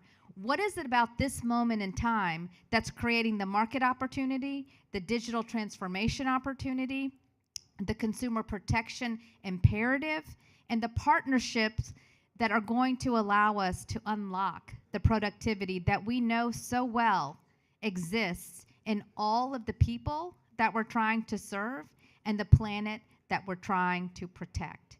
So we started this day by saying we wanted to purposely have a smaller gathering, a more intimate gathering, a more focused gathering, so that this group of friends and partners could have the good conversations but also the tough conversations that in the end ensure that the people that we're trying to serve, the businesses that we're trying to grow, get the attention they deserve. Because if we're not paying attention, nobody is paying attention. And we owe each other, we owe the world much, much more than that. So, as we close this session, I invite you to spend a little bit of time working with each other, meeting each other if you don't already know each other, sharing with each other your superpower. Are you a policy wonk? Are you a private sector? Are you a private sector captain of industry? Are you a social sector champion for the consumer? Are you a poverty alleviationist? Are you a microfinance specialist? Whatever it is you are, whatever it is you're doing, whatever your connection to inclusive economic growth, please, please, please take the next hour over a drink, over a glass of water, whatever it is, but have the conversation so that you can say, when you showed up here today, when you were invited to show up here today, it made a difference to somebody we're trying to serve. Does that sound fair? Does that sound okay? Is it okay to do? Okay. So, in honor of this day, in honor of all of us, I have to make a few thanks. And you've heard me thank DevX a few times today, but a huge round of applause to DevX for hosting us today. I want to have a huge round of applause for Andrea, who is the CEO of Nail Saloon. If you've not been to one of her salons, you need to get over there. You're going to get the best mani-pedi in the best environment. But she has been our MC not only for today, but for the last several of our summits. So really, thank you to Andrea for serving as our MC today. And of course, huge, huge, huge thanks to the Mastercard Center for Inclusive Growth team, led by, in this instance, our fabulous leader, Jeremy Hillman, who has curated these conversations, Caroline, who is right at the verge of having her baby, and she's here, so who has put this all together, and of course, the rest of the Mastercard Center team for showing up and always showing out. So let's have a drink and let's keep going. Thanks, everybody. Have a great day.